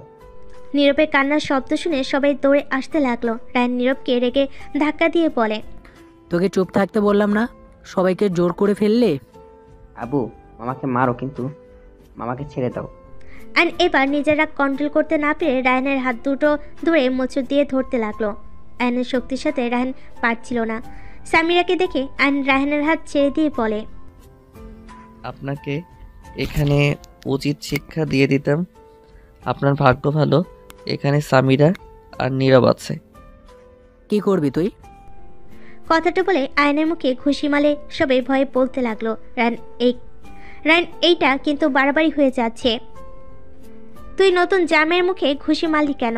রায়হান ওই লোকটার দিকে রাগী লুক নিয়ে তাকিয়ে পড়ল। কেন, ওই কি আপনার জামাই নাকি যে এত মায়া লাগছে? ছি, এইসব কি যাতা বলছেন? মুখের ভাষা এত জঘন্য কেন আপনার? দেখেন, আপনার মাত্রার ভিতরে থাকেন, না হইলে কিন্তু আপনার কপালে দুঃখ আছে। কি করবি তুই কর। আয়নকে ধাক্কাতে লাগলো। সামিরা রেগে রায়হানকে ধাক্কা দিয়ে বলল, খবরদার, আপনি আমার আব্বুর গায়ে হাত দিবেন না। আপনি একজন জঘন্য মানুষ। আপনার লজ্জা শরম নাই? সবসময় খালি ঝামেলা করেন, নেশাখোর কোথাকার। আপনার ধারণাও নেই আমার আব্বু আপনাকে মারলে আপনার কি হতে পারে। আপনি এমন জঘন্য মানুষ, যেখানে দেখছেন নীরব ভয় কান্না করছে, আর আপনার সেদিকে কোনো খবরই নেই। উল্টা নীরবকে ধাক্কা দিচ্ছেন। এত জঘন্য আপনি। সামিরার মুখে আব্বুর ডাক শুনে আয়ন অবাক হয়ে গেল। রায়হান রেগে চিল্লায়ে বলল, আমি তোর আব্বু হই না? দেখ সামিরা, এখান থেকে সর। তোর মা তো একটা বেশ্যা, আর তুই সেই মাকে সাপোর্ট করস। রায়হানের কথা শুনে আয়নের আর সহ্য হলো না। আয়ন রেগে নীরবকে বলল, নীরব, আমার রুমে যাও। আমার ফোনটায় গেম চালু আছে কিনা দেখো তো। নীরব চলে গেলে আয়ন রেগে রায়হানের সামনে এসে রায়হানের কলা ধরে একের পর এক ঘুষি দিতে দিতে বলতে লাগলো, আপনার সাহস কি করে হয় আমার স্ত্রীকে বাজে কথা বলার? আমি আপনার মুখ ভেঙে ফেলবো। রায়হান আয়নের সাথে পেরে ওঠে না। আয়ন একের পর এক ঘুষাতে লাগলো। নদী রায়হানের স্ত্রী আয়নকে ঠেকানোর চেষ্টা করতে লাগলো। রায়হানের মুখ দিয়ে রক্ত ঝরতে লাগলো। সামিরা কান্না করতে করতে চলে গেল। কিছুজন বলতে লাগলো, ঠিক হয়েছে, এই হলো স্বামী, নিজের স্ত্রীর নামে খারাপ কথা বলবে, তাকে ছেড়ে দেওয়া একদম ঠিক না। নদী লোকটার কথা শুনে থমকে গেল। আয়নের দিকে তাকিয়ে দেখতে লাগলো। রায়হানের স্ত্রী আয়নের পা ধরে বলে, আমি আপনার পায়ে ধরছি, আমার স্বামীকে ছেড়ে দিন। আয়ন রেগে ধাক্কা দিয়ে নিচে ফেলে বলে, দেখেন, এইটাই স্ত্রী। আপনি ওনাকে কি পরিমাণ মারলেন, আর উনি সেই আপনার কষ্ট সহ্য করতে না পেরে আমার পায়ে ধরছে। সেই লজ্জা পাওয়া দরকার আপনার। আয়ন আরেকটা মারতে যাবে, রায়হানের স্ত্রী থামিয়ে হাত জোর করলো। আয়ন না মেরে বলল, আপনাকে যদি আমার স্ত্রীর আশেপাশে দেখি একদম খুন করে ফেলবো, ফালতু কোথাকার। আয়ন কথাগুলো বলে ওইখান থেকে চলে গেল। সবাই রায়হানকে দেখে হাসতে হাসতে বলে, নদী, তোকে নিয়ে হাসাহাসি করছি, ক্ষমা করে দিস মা। তুই একজন যোগ্য ছেলেকে বিয়ে করছস। সবাই আয়নের অনেক প্রশংসা করতে লাগলো। নদী সবার কথা শুনে অনেক খুশি হতে লাগলো। নদী রায়হানকে বলল, সব জায়গায় ক্ষমতা দেখাতে হয় না, নিজেকে কি ভাবস আল্লাহ ভালো জানে। আর দেখলি তো আমার স্বামী ছোট হলেও কতটা বুঝতার। তোর মতো জানোয়ার না। দেখ, ওর নিজের সন্তান না হওয়া সত্ত্বেও ওদের কথা ভেবে তোর সাথে সুন্দরভাবে সমাধান করতে চাইলো, আর তুই কিনা নিজেদের সন্তানের উপরে হাত তুলস। জঘন্য লোক একটা। নদী কথাগুলো বলে ওইখান থেকে চলে গেল। রুমে গেলে দেখে আর নীরবকে বুকে জড়িয়ে ধরে বলতে লাগলো, আমি তো জানি নীরব বাবু অনেক সাহসী, তাহলে এখন কেন কান্না করছে? আরে বাবা শুনো, তোমার আব্বুর তো মাথা গরম, তাই তোমাকে ভুলে ধাক্কা দিয়েছে। তোমার আব্বু তোমাদের অনেক ভালোবাসে। রাগের মাথায় তো মানুষ কত কিছু করে। না আব্বু আমাদের ভালোবাসে না। আব্বু অনেক পচা, তোমাকে মারছে। আব্বুর সাথে তো আর কথাই বলবো না আমি। দেখ, এমন কেউ বলে আব্বুরা পচা হয় না? রাগ উঠলে সবার মাথা খারাপ হয়ে যায়। দেখো, মাথা ঠান্ডা হইলে ঠিক তোমাকে আবার কাছে টেনে নিবে। আব্বু আমাকে ধাক্কা দিলে আমি যে নিচে পড়ে যেতাম। আমি তো আছি, তোমার কিছু হবে না। আব্বু কেন তোমার মতো হয় না মামা? কেউ কারো মতো হয় না বাবু। আচ্ছা শোনো, তোমার আপুর কাছে যাও, তোমার আপু মনে হয় কান্না করছে। নীরব আয়নের উপর থেকে উঠে নিচে নামলেই নদীর সাথে সাথে লুকিয়ে পড়ল। নীরব বের হইলে নদীর রুমের দিকে বা আসার ভান করলো। নীরব ওর আম্মুকে কিছু না বলে চলে গেল। নদী আয়নের পাশে বসলে আয়ন চমকে যায়। আয়ন সরে যেতে চাইলে নদী আয়নকে বলল, বসো। কুত্তার বাচ্চা কত জোরে ঘুষি দিয়েছে, ঠোঁট কেটে রক্ত পড়ছে। নদী ওর শাড়ির আঁচল দিয়ে ঠোঁটের রক্ত মুছতে লাগলো। আয়ন নদীর দিকে অবাক হয়ে তাকিয়ে বলল, কি করছেন? আমার জন্য দামি শাড়িটা নষ্ট করছে কেন? মানুষের থেকে শাড়ি কখনোই দামি হয় না। চুপচাপ বসে থাকো। ওয়েট, আমি ব্যাগে স্টিকার ব্যান্ডেজ আছে। আপনি কি এসব নিয়ে ঘোরেন নাকি? নীরবের জন্য রাখতে হয়। নদীর ব্যাগ থেকে স্টিকার ব্যান্ডেজ বের করে আয়নের ঠোঁটে লাগিয়ে দিতে লাগলো। আয়নের নাকে গরম নিঃশ্বাস হাতে এসে পড়ে নদীর ভিতরে অন্যরকম অনুভূতি হলো। আয়ন নদীর দিকে তাকিয়ে আছে। চোখে চোখ পড়লে আয়ন চোখ সরিয়ে নিল। হঠাৎ করে দরজা নক খুলে দুজন একে অপরের থেকে দূরে সরে বসলো। নদীর কয়েকটা কাজিন খাবার নিয়ে এসেছে। টেবিল ওপর রাখতে রাখতে বলে, বাহ দুলা ভাই, আপনি দেখতে যেমন স্মার্ট তেমনই গুড লুকিং, তেমন ফাইটিংও তো ভালোই জানেন, একদম সিনেমার হিরোদের মতন। কথাগুলো বলে হাসতে লাগলো। আরেকজন বলে, ভাইয়া আপনার কোনো ভাই নাই? না, কেন? মেয়েটা মন খারাপ করে বলে, না মানে তাহলে আমি একটু আপনার ভাইয়ের সাথে প্রেম করতাম। আপু তুমি আবার আমাদের মাঝে এসো না, আমরা দুলা ভাই শালিকা যা ইচ্ছা বলবো চুপ করে শুনবে। অনেক পাকনা হয়ে গেছস। নদীর কথা শুনে বলে, ওই একটু একটু যাই হোক ভাইয়া, আপু তোমাদের জন্য ফুপি খাবার দিয়েছে, খেয়ে নাও। আর সামিরা, নীরব ওরা নিচে খেতে বসেছে, আর দুলা ভাই খাবার খেয়ে ছাদে আসেন, সবাই মিলে ওইখানে আড্ডা দিচ্ছে। আচ্ছা। মেয়েগুলো চলে গেল। নদী ওয়াশরুম গিয়ে হাত ধুয়ে এসে আয়নের খাবার দিল। আয়ন হালকা খাবার খেয়ে নিল। নদী আয়নের প্লেটে খাবার খেতে লাগলে আয়ন বলে, ম্যাম কি করছেন? আমার এটো কেন খাচ্ছেন? খাবার নষ্ট হবে, তাই এখান থেকে খাওয়া ভালো। তুমি ছাদে যাও, তোমার ভালো লাগবে। নীরব আসুক। নদী খাবার খেতে লাগলো। আয়ন আর চোখে মাঝে মাঝে নদীকে দেখে খেতে লাগলো। আয়ন নদীর চোখে চোখ পড়লে আয়ন চোখ সরিয়ে নিয়ে ফোনের দিকে তাকালো। নদী মুচকি হাসি দিয়ে খেতে লাগলো। খাওয়া শেষ করে হাত ধুয়ে নিল। নীরব এসে আয়নকে বলে, মামা তোমার খাওয়া হয় নাই? হয়ে গেছে। খালামণিকে তোমাকে যেতে বলছে, চলো। আয়ন নীরবের সাথে যেতে লাগলো। ছাদে গেলে দেখে তুলি, সামিরা সবাই বসে আছে। আয়নকে দেখে কয়েকটা মেয়ে আয়নকে ধরে বসিয়ে দিল। নীরব আয়নের কোলে বসলো। সবাই বালিশ গেম খেলতে লাগলো। নীরব আয়নের কোলে বসে থেকে খেলতে লাগলো। সবাই মজা করে খেলতে লাগলো। লাস্টের দিকে সামিরা আর আয়ন খেলায় বাকি থাকে। দুজনের ভিতরে খেলা চলতে থাকে। আয়ন ইচ্ছা করে সামিরাকে জিতিয়ে দিলে সামিরা অনেক খুশি হয়ে নাচতে লাগলো। সামিরা খুশি দেখে আয়নের ভালো লাগলো। নীরব আয়নের উপর রাগ করে বলে, আব্বু তুমি এমন কেন করলে? আপুকে হারানো যেত। আরে অন্য গেমে আমরা ঠিক জিতবো। সবাই মিলে গেম খেলতে শুরু করে দিল। অনেক মজা করে খেলতে লাগলো। বড়রা এসে ওদের খেলা এনজয় করতে লাগলো। নদী একপাশে বসে ওদের খেলা দেখতে লাগলো। তুলি আয়নের মাঝে স্কিল দিয়ে মুখ দিয়ে মারার প্রতিযোগিতা চলছে। টিয়া চিটিং করতে গেলে নীরব কিছু বলে সবাই মুখ চেপে ধরে। সবাই হাসতে লাগলো। আয়ন বুঝতে পেরে যে ওকে মারতে যাবে সাথে সাথে ধরে ফেলে। চোখ খুলে টান দিয়ে মেয়েটা সোজা তুলির ওপর থেকে আয়নের উপর এসে পড়ে। আয়ন বলতে লাগলো, চিটিংবাজ। দুজন একে অপরের সাথে ঝগড়া করতে লাগলো। সবাই হাসতে থাকলো। নদীর বিষয়টা ভালো লাগলো না। নদী উঠে এসে মেয়েটাকে আয়নের উপর থেকে তুলে দিল। নদী হেসে বলে, মুখে ঝগড়া কর, উপরে উঠে করার কি দরকার? নদীর কথা শুনে ওর কাজিনরা সবাই বলতে লাগলো, জেলাসি, কেউ কি পোড়া পোড়া গন্ধ পাচ্ছ? নদী রাগে লুক নিয়ে তাকাতে সবাই হাসতে লাগলো। রায়নের স্ত্রী ওদের পাশে বসে বলে, ঠিক আছে, জামাই নিয়ে জেলাসি করবেন না তো কি করবে? নীলা কিছুটা লজ্জা পেয়ে গেল। অ্যান্ড সবাইকে বলল, থাকেন, অনেক খেলা করছি। নীরব চলো একটু হাঁটাহাঁটি করে আসি। অ্যান্ড কথাটা বলে নীরবের হাত ধরে নেমে গেল। অ্যান্ড বাসা থেকে বের হয়ে দুজন হাঁটাহাঁটি করে একটা দোকানে গিয়ে বসে পড়লো। অ্যান্ড চা খেতে লাগলো। নীরবকে চিপ চকলেট কিনে দিল। অ্যানের চা খাওয়া হয়ে গেলে অ্যান বিল দিয়ে নীরবকে নিয়ে হাঁটতে লাগলো। অ্যানের খাওয়া শেষ হলে দুজন বাসায় চলে গেল।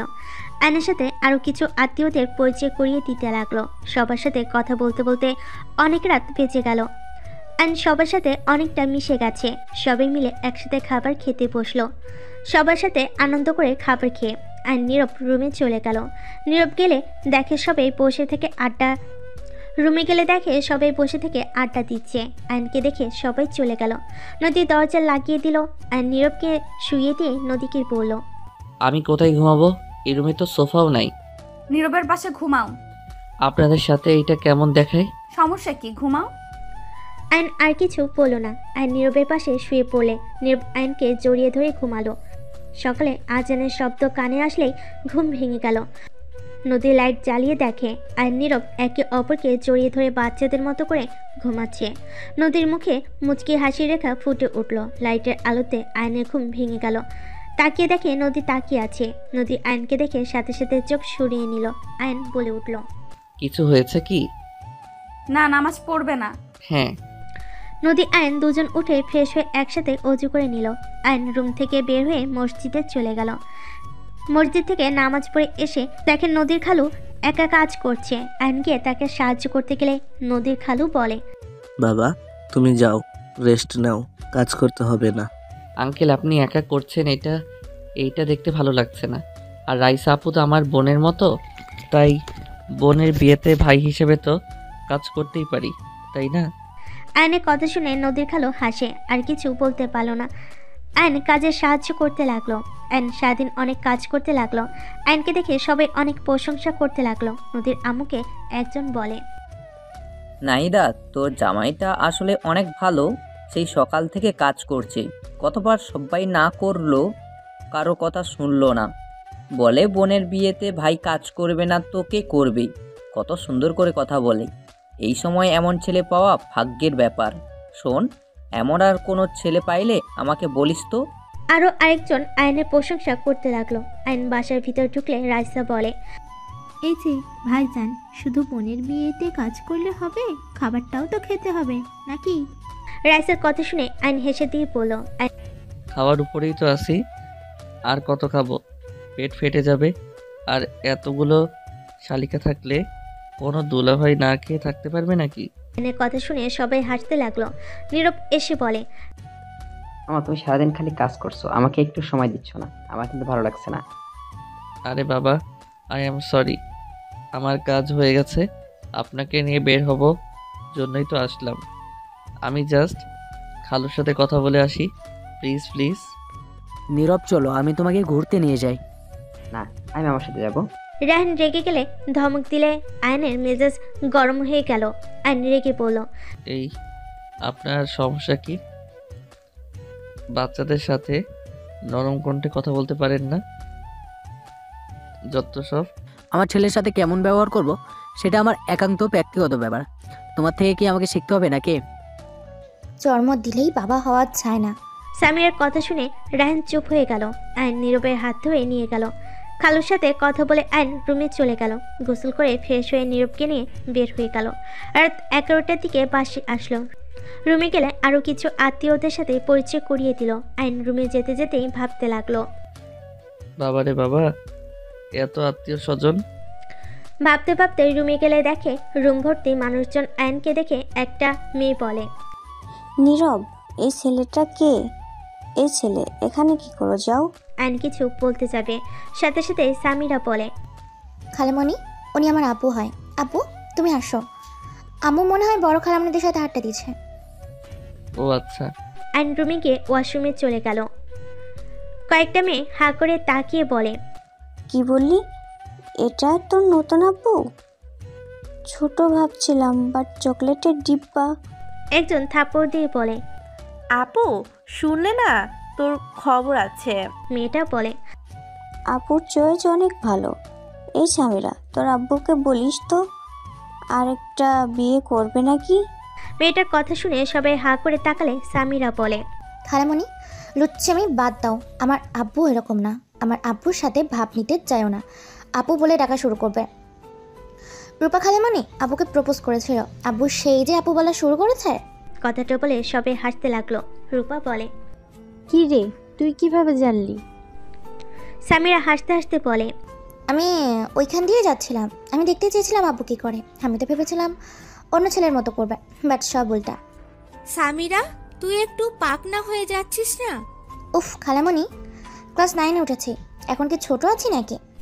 আয়ন ওয়াশরুম থেকে বের হয়ে সামিরার কথা শুনে আয়ান বলল, সামিরা, তুমি বড়দের মাঝে কি করো? তোমার কাজিনদের সাথে ঘুরতে পারো না? আচ্ছা যাচ্ছি। সামিরা চলে গেল। আয়ন রুম থেকে বের হতে গেলে একটা মেয়ে আয়নের হাত ধরে আয়ন হাত ছাড়িয়ে নিয়ে বলে, আপু কিছু বলবেন? মেয়েটাও বলে, আমাদের সাথে আড্ডা দাও। কোথায় যাচ্ছ? আপনারা দেন, পরে কথা হবে। আয়ন কথাটা বলে রুম থেকে বের হয়ে গেল। বাকি মেয়েরা সবাই হাসতে লাগলো। মেয়েটা মুখ ভেঙচি দিয়ে বলে, ফালতু কথা বলিস না। ও বড় আপুর জামাই, ভুলে যাস না। এই দুলা ভাই, শালাকে তো পটিয়ে ছাড়বো।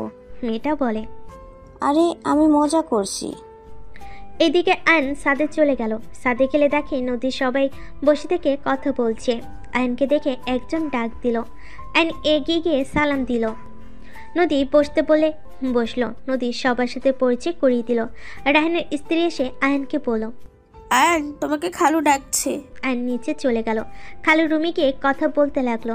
নদীর কাজিনদের সাথে মিলে সব কাজ বুঝিয়ে নিল। সবাই আয়নের সাথে পরিচয় হয়ে নিল। আয়ন সবার সাথে চলে গেল। রাত 12টার দিকে আয়ন রুমে গেলে দেখে খাটের উপর দিয়ে নিচ দিয়ে শুয়ে পড়েছে সবাই। নদী আয়নকে বলল, আয়ান এখানে শুয়ে পড়ো। কি বলছেন? আপু শুয়ে পড়ো, পরে এই জায়গা আর পাবে না, কিন্তু ছাদে গিয়ে ঠান্ডায় শুয়ে থাকতে হবে। সেই জায়গাও পাবে কিনা সন্দেহ। কি ভাবছো? আসো। নীরব কোথায়? ওর কাজিন নানিদের সাথে শুয়ে পড়ছে অন্য রুমে। ও আচ্ছা। আয়নের কিছুটা শরম লাগতে লাগলো। নদী কিছু কাজিনরা বলে, আরে তোলা ভাই এত লজ্জা কেন, শুয়ে পড়েন, বিয়ে বাড়িতে এমনই তো মজা। আইন উপায় না পেয়ে নদীর পাশে শুয়ে পড়লো। একটা ছেলে এসে বলল, এখানে তো একটু জায়গা আছে, আমি দোলাভাইয়ের পাশে শুয়ে পড়লাম। ছেলেটা আয়ানের পাশে শুয়ে পড়লে আয়ানের নদীর সাথে টাচ করলে আয়ান কিছুটা ভয় পেতে লাগলো। আয়ান একটু দূরে থাকার চেষ্টা করতে লাগলো। নদী আয়ানের ব্যাপারটা বুঝতে পেরে বলল, স্বাভাবিকভাবে সও। পাশের ছেলেটা বলে, এই দোলাভাই এমন করেন কেন? এমন করছেন মনে হয়। আপু আপনার বউ না, অন্য পর নারী বাসর করেন নাই নাকি যে এমন ভাব করছেন? ছেলেটার কথা শুনে আয়নের মেজাজ গরম হয়ে গেল। কি যাতা বলছেন? এখানে ভাগ্নি মেয়েরা আছে, চোখ দিয়ে দেখে কথা বলেন। আয়নের কথা শুনে ছেলেটার কিছুটা লজ্জা পেয়ে গেল। সামিরা নদীকে জড়িয়ে ধরে ঘুমালো। নদী সামিরার মাথায় হাত বুলিয়ে দিতে লাগলো। আয়ন ছেলেটার দিকে ঘুরে শুয়ে থাকলো। সামিরা ঘুমিয়ে গেলে নদী আয়নের দিকে ঘুরে নিজের দিক করে শুয়ে দিল। আয়ন অবাক হয়ে গেল। নদী আয়নের হাতটা পেটের উপর রাখলো। আয়ন কেঁপে উঠল। কাঁথার নিচে এমন কাণ্ড দেখে আয়ন ঢোক গিলতে লাগলো। আয়নের দম যেন বের হয়ে যাওয়ার মতো অবস্থা। নদী আয়নের কানে ফিসফিস করে বলল, স্বাভাবিকভাবে ঘুমাও। আমি তোমার স্ত্রী, অন্য কেউ না যে এইভাবে দূরে দূরে থাকার চেষ্টা করবে। নদীর কথা শুনে আয়ন কিছুটা সাহস পেল। আয়ন আস্তে আস্তে বলল, আপনি রাগ করবেন না? রাগ কেন করব? পাশের ছেলেটা বলে, দেখ ফিসফিস করে করো না তো, ঘুমাতে দাও। আর দুলাভাই যান, বউকে জড়িয়ে ধরে ঘুমান, তাও ফিসফিস করেন না। আয়নকে ধাক্কা দিলে আয়ন সোজা নদীর উপর গিয়ে পড়ে। নদীর কাছাকাছি আসতে দুজনের নিঃশ্বাস ভারী হতে লাগলো। সামিরা নড়ে উঠল। আয়ন ঠিক হয়ে শুয়ে পড়ল। নদী আয়নের বুকে মাথা রেখে চোখ বন্ধ করে ফেলল। আয়ন যেন বরফের মতো জমে যেতে লাগলো। আয়ন অনেক কষ্টে ঘুমিয়ে গেল। সকালে ঘুম ভাঙলে আয়ন নদী একে অপরকে জড়িয়ে ধরে ঘুমিয়ে আছে। সবার হাসির শব্দ শুনে সামনের দিকে তাকালে দেখে সবাই উঠে পড়েছে, সাজগোজ করছে। সামিরাকে দেখে আয়ন বেশ লজ্জা পেয়ে গেল। তাড়াতাড়ি করে নদীকে সরিয়ে দিয়ে উঠে পড়ল। আয়নকে এভাবে উঠতে দেখে সবাই হা হয়ে গেল। নদীর ঘুম ভেঙে গেল। আয়ন তাড়াতাড়ি ওয়াশরুমে গিয়ে ফ্রেশ হয়ে রুম থেকে বের হয়ে গেল। নদী তাড়াতাড়ি করে ওয়াশরুমে চলে গেল। আয়ন নিচে গিয়ে সবার সাথে বসে কথা বলতে লাগলো। নির্বেশে আয়নে করে বসে পড়ল। সবার সাথে আড্ডা দিয়ে গায়ে হলুদ দেওয়ার জন্য সবার সাথে পাঞ্জাবি পায়জামা পরে রেডি হয়ে নিল। গায়ে হলুদের অনুষ্ঠান করা শেষ করে রাতে আয়ান নীরবের সাথে সবাই বসে আড্ডা দিতে লাগলো। এদিকে নদী একা রুমে বসে থেকে অফিসের কাজের ব্যাপারে কথা বলছিল। হঠাৎ করে তুলি ভিতরে আসলো। নদীর কথা শেষ হলে তুলিকে বলল, কিরে কিছু বলবি? আপু সত্যি করে বলবে, আয়ান আর তুমি কি একসাথে ঘুমাও না? হঠাৎ এই প্রশ্ন কেন? না মানে আমার কেন জানি গতকাল রাতে দেখে মনে হচ্ছে তুমি আয়ান একসাথে ঘুমাও না। আয়ান গতকাল রাতে অকওয়ার্ড ফিল করছিল। আপু তোমরা কি বাসর করো নাই? আমি তোর বড় বোন, কি সব কথা বলস? আমি জানি, বাট আপু তুমি কি আয়ানকে নিজের থেকে সরিয়ে রাখো নাকি? দেখো আপু, আয়ান অনেক ভালো ছেলে। স্বামীরা নীরবকে নিজের সন্তানের মতো করে ভালোবাসে। ওইটুকু ছেলে সবকিছু কত সুন্দর করে মানিয়ে নিয়েছে, অথচ তোমাকে টাচ করার সাহস পায় না।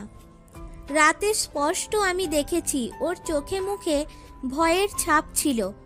দেখো আপু, আমি রাগের মাথায় সেই দিন তোমাকে অনেক কিছু বলেছি। আমি সেই তোমাকে বলছি, সময় থাকতে আয়ানকে নিজের করে নাও। ও ছেলে মানুষ, নিজেকে অনেকটাই কন্ট্রোল করে। সব সময় কিন্তু কন্ট্রোল থাকবে না। আশা করি আমার কথা বুঝতে পারছো। তুলি কথাগুলো বলে রুম থেকে বের হয়ে গেল। তুলির কথাগুলো কানে বাজতে লাগলো। নদী আয়নকে নিয়ে ভাবতে লাগলো। হঠাৎ করে আয়ন রুমে এসে দেখে নদী কিছু নিয়ে ভাবছে। আয়ন ফোনে চার্জ দিতে দিতে বলে, কিছু হয়েছে নাকি? সবাই উপরে আর আপনি এখানে একা কি করেন? আয়নের কথা শুনে ঘোর ভাঙলে। নদী খাট থেকে উঠে আয়নের কাছে গিয়ে আয়নের মাথার পিছনে ধরে ঠোঁট জোড়া এক করে ফেলো। আয়নের ঠোঁট চকলেটের মতো খেতে শুরু করলো। আয়ন হা হয়ে গেল। আয়ন বুঝতে পারছে না কি করবে। আয়ন নদীকে সরিয়ে দিয়ে বলল, কি করছেন? দেখেন আমি ছেলে মানুষ, আপনি যদি এমন করেন আমি নিজেকে কন্ট্রোল করতে পারবো না, পরে আপনি নিজেই রেগে যাবেন। তোমাকে কন্ট্রোল করে রাখতে কে বলছে? আপনি তো আমাকে ভালোবাসেন না, আপনি তো আপনার এক্স হাজবেন্ডকে ভালোবাসেন। আমি কাউকে ভালোবাসি না, এই তো তোমার ভুল ধারণা। আমি ভেবেছিলাম তুমি আমার বয়সে ছোট, তাই আমি তোমাকে দূরে দূরে রাখছি। আর আমরা যখন স্বামী স্ত্রী, সেখানে আমার মনে হয় না তোমাকে দূরে রাখা ঠিক হচ্ছে। আয়ান, তুমি কি আমাকে পছন্দ করো নাকি না? যদি না করো তাহলে আমাকে বলে দিতে পারো। আমি চাই না তুমি আমাকে দয়া করো। আমি আপনাকে দয়া করছি না। প্রথমে আমার টাকার দরকার ছিল আর আপনাকে প্রোটেকশন দেওয়ার দরকার ছিল, তাই আমি আপনাকে বিয়ে করেছি। কারণ আমি দেখেছি ডিভোর্সি মেয়েদের জীবনটা কত কষ্টের হয়, যে কারণে আমি আপনার আশেপাশে থাকার চেষ্টা করছি। বাট এখন আমার মনে হয় আমি হয়তো আপনাকে ভালোবেসে ফেলেছি। হয়তো স্বামী স্ত্রী পবিত্র সম্পর্কের জন্য হয়তো আল্লাহ আপনার প্রতি আমার ভালোবাসা সৃষ্টি করে দিয়েছে। তার মানে তুমি আমাকে ভালোবাসো? তাহলে আগে কেন বলো নাই? আপনি যদি থাপ্পড় মেরে দিতেন বা রিজেক্ট করতেন তাহলে মনটা ভেঙে গোড়া হয়ে যেত। আয়নের কথা বলার স্টাইল দেখে নদী ফিক করে হেসে দিল। আয়ন মুগ্ধ নয়নে তাকিয়ে বলল, আপনার হাসিটা অনেক সুন্দর, মন চায় সব সময় দেখতে। তাই না ফাজিল একটা? দেখি আমাকে জড়িয়ে ধরতে পারো কিনা। নদীর কথা শুনে আয়ন তাড়াতাড়ি করে গিয়ে নদীকে শক্ত করে জড়িয়ে ধরে। নদী আয়নের কানে হালকা করে কামড় দিলে আয়ন দুষ্টামি করে নদীর ঠোঁট জোড়া নিজের দখলে নিয়ে নিল। নদীর কোমরটা নিজের সাথে শক্ত করে জড়িয়ে ধরল। নদীর ঠোঁট ছেড়ে গলায় কিস করতে যাবে, সাথে সাথে দরজা খুলে সাথে সাথে আয়ন নদীকে ছেড়ে দিল। ঘুরে তাকাতে নদীর কাজিনরা বলে ওঠে, সরি, আমরা কিছু দেখি নাই, আমরা অন্ধ। আফা কোনো দিক দরজা। কথাগুলো বলে হাসতে লাগলো। নদী আয়ন লজ্জায় লাল হয়ে যেতে লাগলো। ওর কাজিনরা হেসে ভিতরে ঢুকলো। আয়ন তাড়াতাড়ি করে রুম থেকে বের হয়ে গেল। ছাদে গেলে নীরব সবার সামনে বসে বলে, মামা তোমার লিপস্টিকের মতো লাগছে, এটা কিভাবে লাগালো? নীরবের কথা শুনে আয়ন লজ্জা পেয়ে গেল। সবাই মিটিমিটি হাসতে লাগলো। আয়ন তাড়াতাড়ি করে মুছতে লাগলো। নদীকে ধরে ওর কাজিনরা নিয়ে আসতে লাগলো। একটা মেয়ে বলে, তুমি বুঝবে, নীরব বড় হও। নদীকে লজ্জা পেতে দেখে রায়হানের রাগ হতে লাগলো। রায়হান বলে ওঠে, বেহার দল একটা। কথাটা বলে নিচে চলে গেল। সামিরা কানে হেডফোন দিয়ে থাকলো। নীরব নদীর কাছে গিয়ে বসলো। সবাই নিচে চলে গেল। নিচে গিয়ে গান বাজনা করতে লাগলো। আয়নকে ধাক্কা দিয়ে মধ্যে পাঠিয়ে বলে, দুলাভাই অনেকক্ষণ বসে থাকছেন, এবার নাচেন। আমি তো পারি না। তোমাকে তো অনুষ্ঠানে নাচতে দেখেছিলাম। দেখ বউ নাকি শত্রু বুঝি না। আয়নের কথা শুনে সবাই হাসতে লাগলো। নদী হেসে বলে, বউ ও শত্রুও নাচো এবার, ক্যামেরাম্যান হয়ে যাই আমি। আয়ন গান সিলেক্ট করে নাচতে শুরু করলো। আয়ন তুলিকে ইশারা করলে তুলি উঠে আয়নের সাথে নাচতে শুরু করলো। সবাই হা করে তাকিয়ে আছে।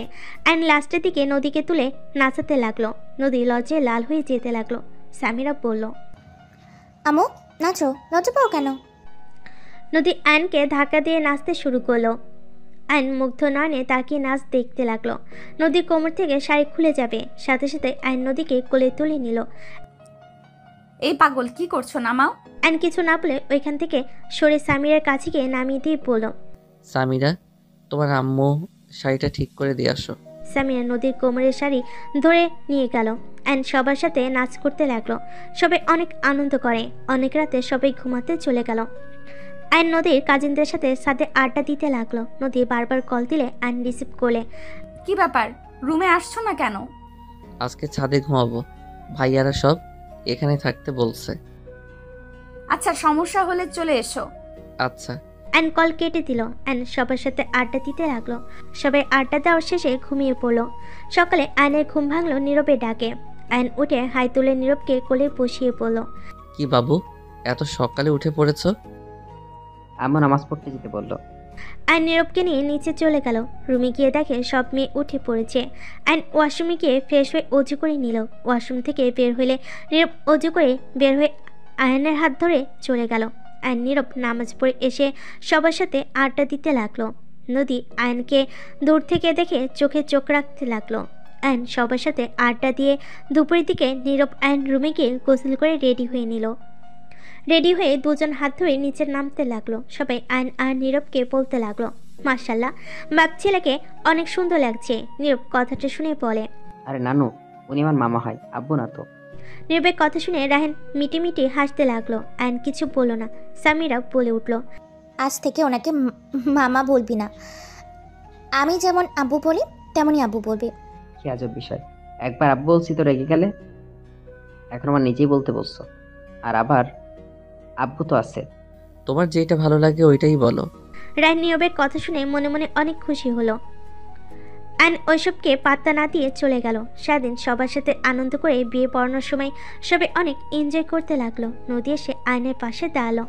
আয়নের হাতে হাত রাখলে আয়ন বারবার সরিয়ে দিতে লাগলো। নদী বারবার হাত ধরে আয়ন রেগে যে কিছু বলতে যাবে, দেখে একটা অন্য কেউ না, নদী। আয়ন মিষ্টি করে হাসি দিয়ে হাত শক্ত করে ধরলে নদী বলল, এতক্ষণ না সরিয়ে দিলে এখন আবার ধরলে কেন? ছাড়ো। আমি কি জানতাম নাকি এটা অন্য কেউ না, আমার বউ? এইভাবে কতজনের হাত ধরছে? সত্যি বলা যাবে না, ওইসব রাখো, বিয়ে পড়ানো দেখো। অ্যান্ড ওইদিকে মনোযোগ দিতে লাগলো। বিয়ে পড়ানো শেষ হয়ে গেলে বিদায় পালা চলে আসলো।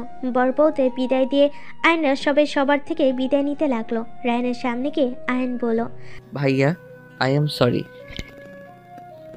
আপনার গায়ে হাত তুলেছি ছোট হয়ে, আমাকে ক্ষমা করে দিয়েন। আর ভাবি আপনাকে অনেক ভালোবাসে, ভাবিকে বোঝার চেষ্টা করেন, জীবনে অনেক সুখী হতে পারবেন। নিজেকে সবসময় বড় ভাবেন না, মাঝে মাঝে অন্যের খুশির জন্য ছোট হওয়ার মাঝে সুখ আছে, একবার নিজেকে পরিবর্তন করে দেখতে পারেন। যাই হোক, ভালো থাকবেন, আল্লাহ হাফেজ। অ্যান্ড কথাটা বলে চলে গেল। অ্যান্ড সবার থেকে বিদায় নিয়ে গাড়িতে উঠে পড়ল। রায়ন নীরব সামিরের কাছে আসলে ওরা যেতে না চাইলে আয়ন বলল, সামিরা নীরব আব্বুর কাছে যাও, দেখো উনি তোমাদের জন্মদাতা পিতা, উনি যেমন হোক উনি তোমার বাবা, এটাই সত্যি। বাবা মাকে সম্মান করাই হলো সন্তানদের কর্তব্য, যাও। আয়নের কথা শুনে সামিরা নীরব একবার আয়নের দিকে তাকিয়ে রায়হানের কাছে গেল। রায়ন ওদের জড়িয়ে ধরে আদর করতে লাগলো। রায়ন আয়নের কাছে এসে ওদের দুই হাত আয়নের হাতে দিয়ে বলল, তুমি আমার ছোট হয়ে আমাকে অনেক কিছু শিখিয়ে দিয়েছো। তুমি সত্যি বলছো, জন্ম দিলে বাবা হওয়া যায় না। আয়ান আমার দুই সন্তানকে আমি ঠিকভাবে ভালোবাসতে পারি নাই, তোমার হাতে ওদের তুলে দিলাম। ওদের কখনোই কষ্ট দিও না, আমি তো ভালো রাখতে পারলাম না, তুমি ভালো রেখো। আর নদী, আমাকে ক্ষমা করে দিও।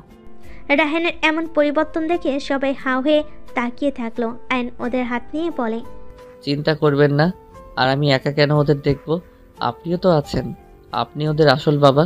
আপনার ভালোবাসা আর আমার ভালোবাসার ভিতরে অনেক পার্থক্য আছে। আমি যত ভালোবাসি না কেন, ওদের মনে আপনার জন্য অপূর্ণতা থেকে যাবে। আর হ্যাঁ, ভাবিকে ভালো রাখেন, দয়া করে আর এই রকম মাইর দিবেন না। নীরব, সামিরা, গাড়িতে ওঠো। আয়নের কথা শুনে রায়ন ওর স্ত্রীকে এক হাত দিয়ে জড়িয়ে নিয়ে বলল, কখনোই দিব না, নিজেকে পরিবর্তন করার চেষ্টা করব। আমাদের দেরি হয়ে যাচ্ছে। নদীর কথা মতো গাড়ি ছেড়ে দিল। নীরব সামিরা ওর আব্বুকে টাটা দিল। নীরব আয়নকে জড়িয়ে ধরে বলল, মামা। বলো। অনেক ভালো মামা। মানুষের মধ্যে ভালো খারাপ মিলে থাকে বাবু। আমি যে একেবারে ভালো তাও না, আবার একেবারে খারাপ তাও না, তাই এত আমাকে ভালো বলতে হবে না। আমি অত কিছু জানি না, ভালো মানে ভালো। ওকে বাবা, মেনে নিলাম, আমি ভালো, এবার তো খুশি। দুজন হেসে দিল। গাড়ি বাস কাউন্টারে থামিয়ে দিল। আয়নরা সব বাসে উঠে পড়লো। নীরব ওর নানুর কাছে গিয়ে বসে। সামিরা তুলের কাছে আয়ন নদী একসাথে বসলো। 1 ঘন্টা পর নদীর ঘুম আসলে আয়ন নদীকে এক হাত দিয়ে জড়িয়ে নিল। সারা রাত আয়ন জেগে থাকলো। সকাল 10টার দিকে বাস থেকে নামলো। ড্রাইভার গাড়ি নিয়ে আসলে সবাই বাসে চলে গেল। আয়ন সিএনজি দিয়ে ওর আম্মুর কবর দেখতে চলে গেল।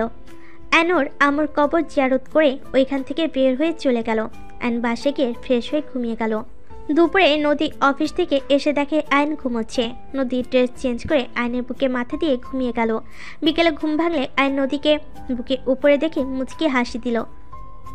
নদীর কপালে ভালোবাসার স্পর্শ এঁকে দিল। সাথে সাথে নদী আয়নের টোটে কিস দিয়ে তাড়াতাড়ি করে বুকে মুখ লুকালো। নদীর কাণ্ড দেখে আয়ন খিলখিল করে হাসতে শুরু করলো। নদীকে নিচে ফেলে দুহাত খাটের সাথে চেপে ধরে পড়ল। আপনি তো ঘুমাইছেন, ঘুমান। আমি তাহলে আপনাকে আদর করি। ঘুমন্ত মানুষটা টের পাবে না। নদী মিটিমিটি হেসে মাথা নেড়ে হ্যাঁ সূচক দিল। আয়ন হাসতে লাগলো। আয়ন নদীর হাত ছেড়ে দিয়ে পেটের উপর থেকে শাড়ি সরিয়ে পেটে হালকা করে কামড় দিল। নদী আয়নের মাথা পেটের সাথে খামচি দিয়ে ধরল। নদী আয়নের হাত ধরে বলল, কি হলো? ঘুমন্ত মানুষ মাথা কেমনে ধরে? নদী চোখ বন্ধ করে বলে, জানি না তো, আমি তো ঘুমিয়ে আছি। ও আচ্ছা, ঘুমিয়ে আছেন তাই না? আয়ন নদীর শাড়ি এক টান দিয়ে সরিয়ে ফেল। নদীর সাথে সাথে চোখ খুলে লজ্জায় লাল হয়ে যেতে লাগলো। আয়ন ঝাঁপিয়ে পড়ল। নদী সরিয়ে দেওয়ার চেষ্টা করতে লাগলো। আয়ন হাত দুইটা খাটের সাথে চেপে ধরে আদর করতে লাগলো। নদী আয়নের সাথে পাল্লা করে আদর করতে লাগলো। 2 বছর পর আয়ন কলেজ থেকে বাসে আসলে দেখে সবাই মিষ্টি মুখ করছে। সবাইকে খুশি দেখে আয়ন সোফায় বসে সামিরার কোলে মাথা দিয়ে শুয়ে পড়ল। কি ব্যাপার পিচ্ছি আম্মু জান, এত খুশি কেন আপনারা? সামিরা মাথায় হাত বুলিয়ে দিতে দিতে বলে, আবু গুড নিউজ আছে। কি গুড নিউজ? সামিরা কিছু বলতে যাবে, কলিং বেল বেজে উঠলে নীরবকে খুলে দিল। দেখে রায়হান তার স্ত্রী, নদীর মামারা, খালামণি সবাই এসেছে। নীরবকে দেখে রায়হান বুকে টেনে নিল।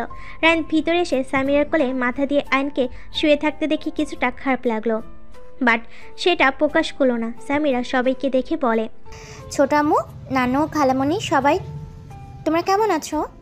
আয়ন সামিরার কথা শুনে সাথে সাথে সোফা থেকে উঠে ব্যাগ কাঁধে তুলে নিয়ে পড়ল। আসসালামু আলাইকুম, সবাই কেমন আছেন?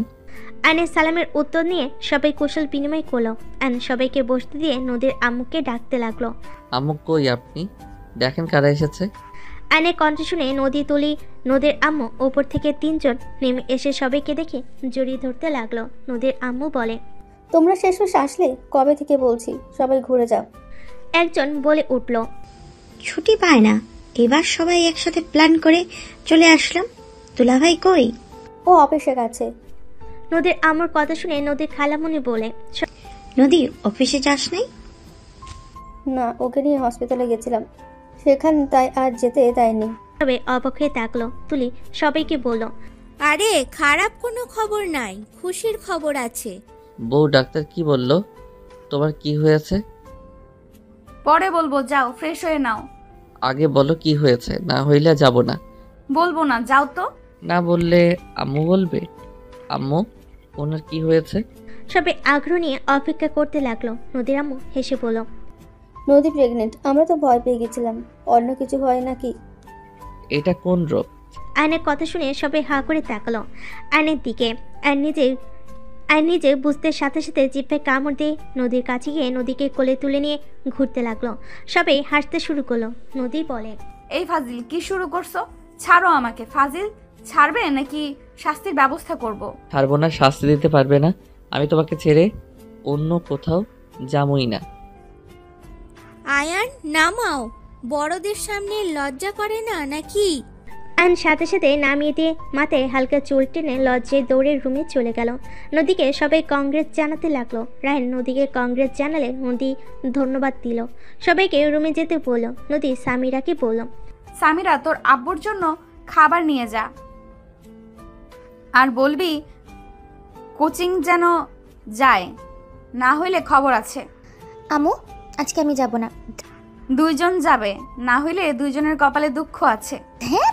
নদীর আম্মু আয়নের খাবার দিলে সামিরা খাবার নিয়ে রুমে গেল। আয়ন গোসল করে রুমে আসলে সামিরকে মন খারাপ করতে দেখে আয়ন বলল, কি ব্যাপার আম্মু? বাবু হওয়াতে তুমি খুশি না? না হইলে তোমার আম্মুকে বলো বাবু নষ্ট করে দিতে। আয়নের কথা শুনে সামিরা রেগে গিয়ে বলে, উফ আপু, বেশি বুঝবে না তো। আমাদের নতুন ভাই বোন আসবে, আমরা খুশি কেন হব না? আর একবার এসব বললে না খবর আছে। তাহলে মন খারাপ কেন? আমাদের 2 জনকে কোচিং যেতে হবে, আজকে যেতে চাচ্ছি না। আমারও যেতে ইচ্ছে করছে না। একটা আইডিয়া আছে। কি? 2 জন যাব, পরে 30 মিনিট থেকে এসে বলবো ম্যাম অসুস্থ, তাই আমাদের ছুটি দিয়েছে। ওকে আবু, তুমি খেয়ে নাও, আমি রেডি হয়ে নিই। সামিরা চলে গেল। আয়ন খাবার খেয়ে রেডি হয়ে নিল। আর নিচে গেলে সবে বলে, কি ব্যাপার জামাই বাবা, কোথায় যাবে? কোচিং যাব। আয়নের কথা বলতে বলতে সামিরা এসে বলে, আবু চলো। দুজন সবার থেকে বিদায় নিয়ে বাইক নিয়ে বের হয়ে গেল। 30 মিনিট লেকের পাড়ে গিয়ে দুজন ফুচকা ঝালমুড়ি সব কিছু বসে থেকে খেতে লাগলো। খাওয়া শেষ করে বাসায় চলে গেল। নদী দুজনকে দেখে বলল, কি ব্যাপার, এত তাড়াতাড়ি দুইজন কই থেকে আসলেন? আসলে বউ, ম্যাম অসুস্থ, তাই আমরা তার সেবা করে ফিরে আসলাম। বিশ্বাস না হইলে সামিরাকে জিজ্ঞেস করো। হ্যাঁ মো। নদী রেগে বলল, বদমাইশ, দুইজন বাপ বেটি কি শুরু করছস? দুইজন চোর কোথাকার। দুইজনে হাত মানি দেওয়া বন্ধ। চোরগুলো ম্যাম আমাকে কল দিয়ে বলছে দুইজন কেউ ওখানে যাও নাই, আর মিথ্যুক বলে ম্যাম অসুস্থ। তোদের দুইজনকে কি যে করব। নদী উঠতে যাবে অ্যান্ড সামিরাকে বলল, সামিরা পালাও। দুজন দৌড়ে বাসা থেকে পালিয়ে গেল। সবে ওদের কাণ্ড দেখে খিলখিল করে হাসতে লাগলো। নীরব বলে, দেখছো আম্মু আব্বু আপুর থেকে আমি অনেক ভালো। জীবনে বাচ্চা পোলাপাইনকে বিয়ে করে ভুল করছি। বাচ্চাদের কি সামলাবো, ওকে সামলানো কঠিন হয়ে যাচ্ছে। এই তুলি দুজনকে বাসায় ঢুকতে দিবি না।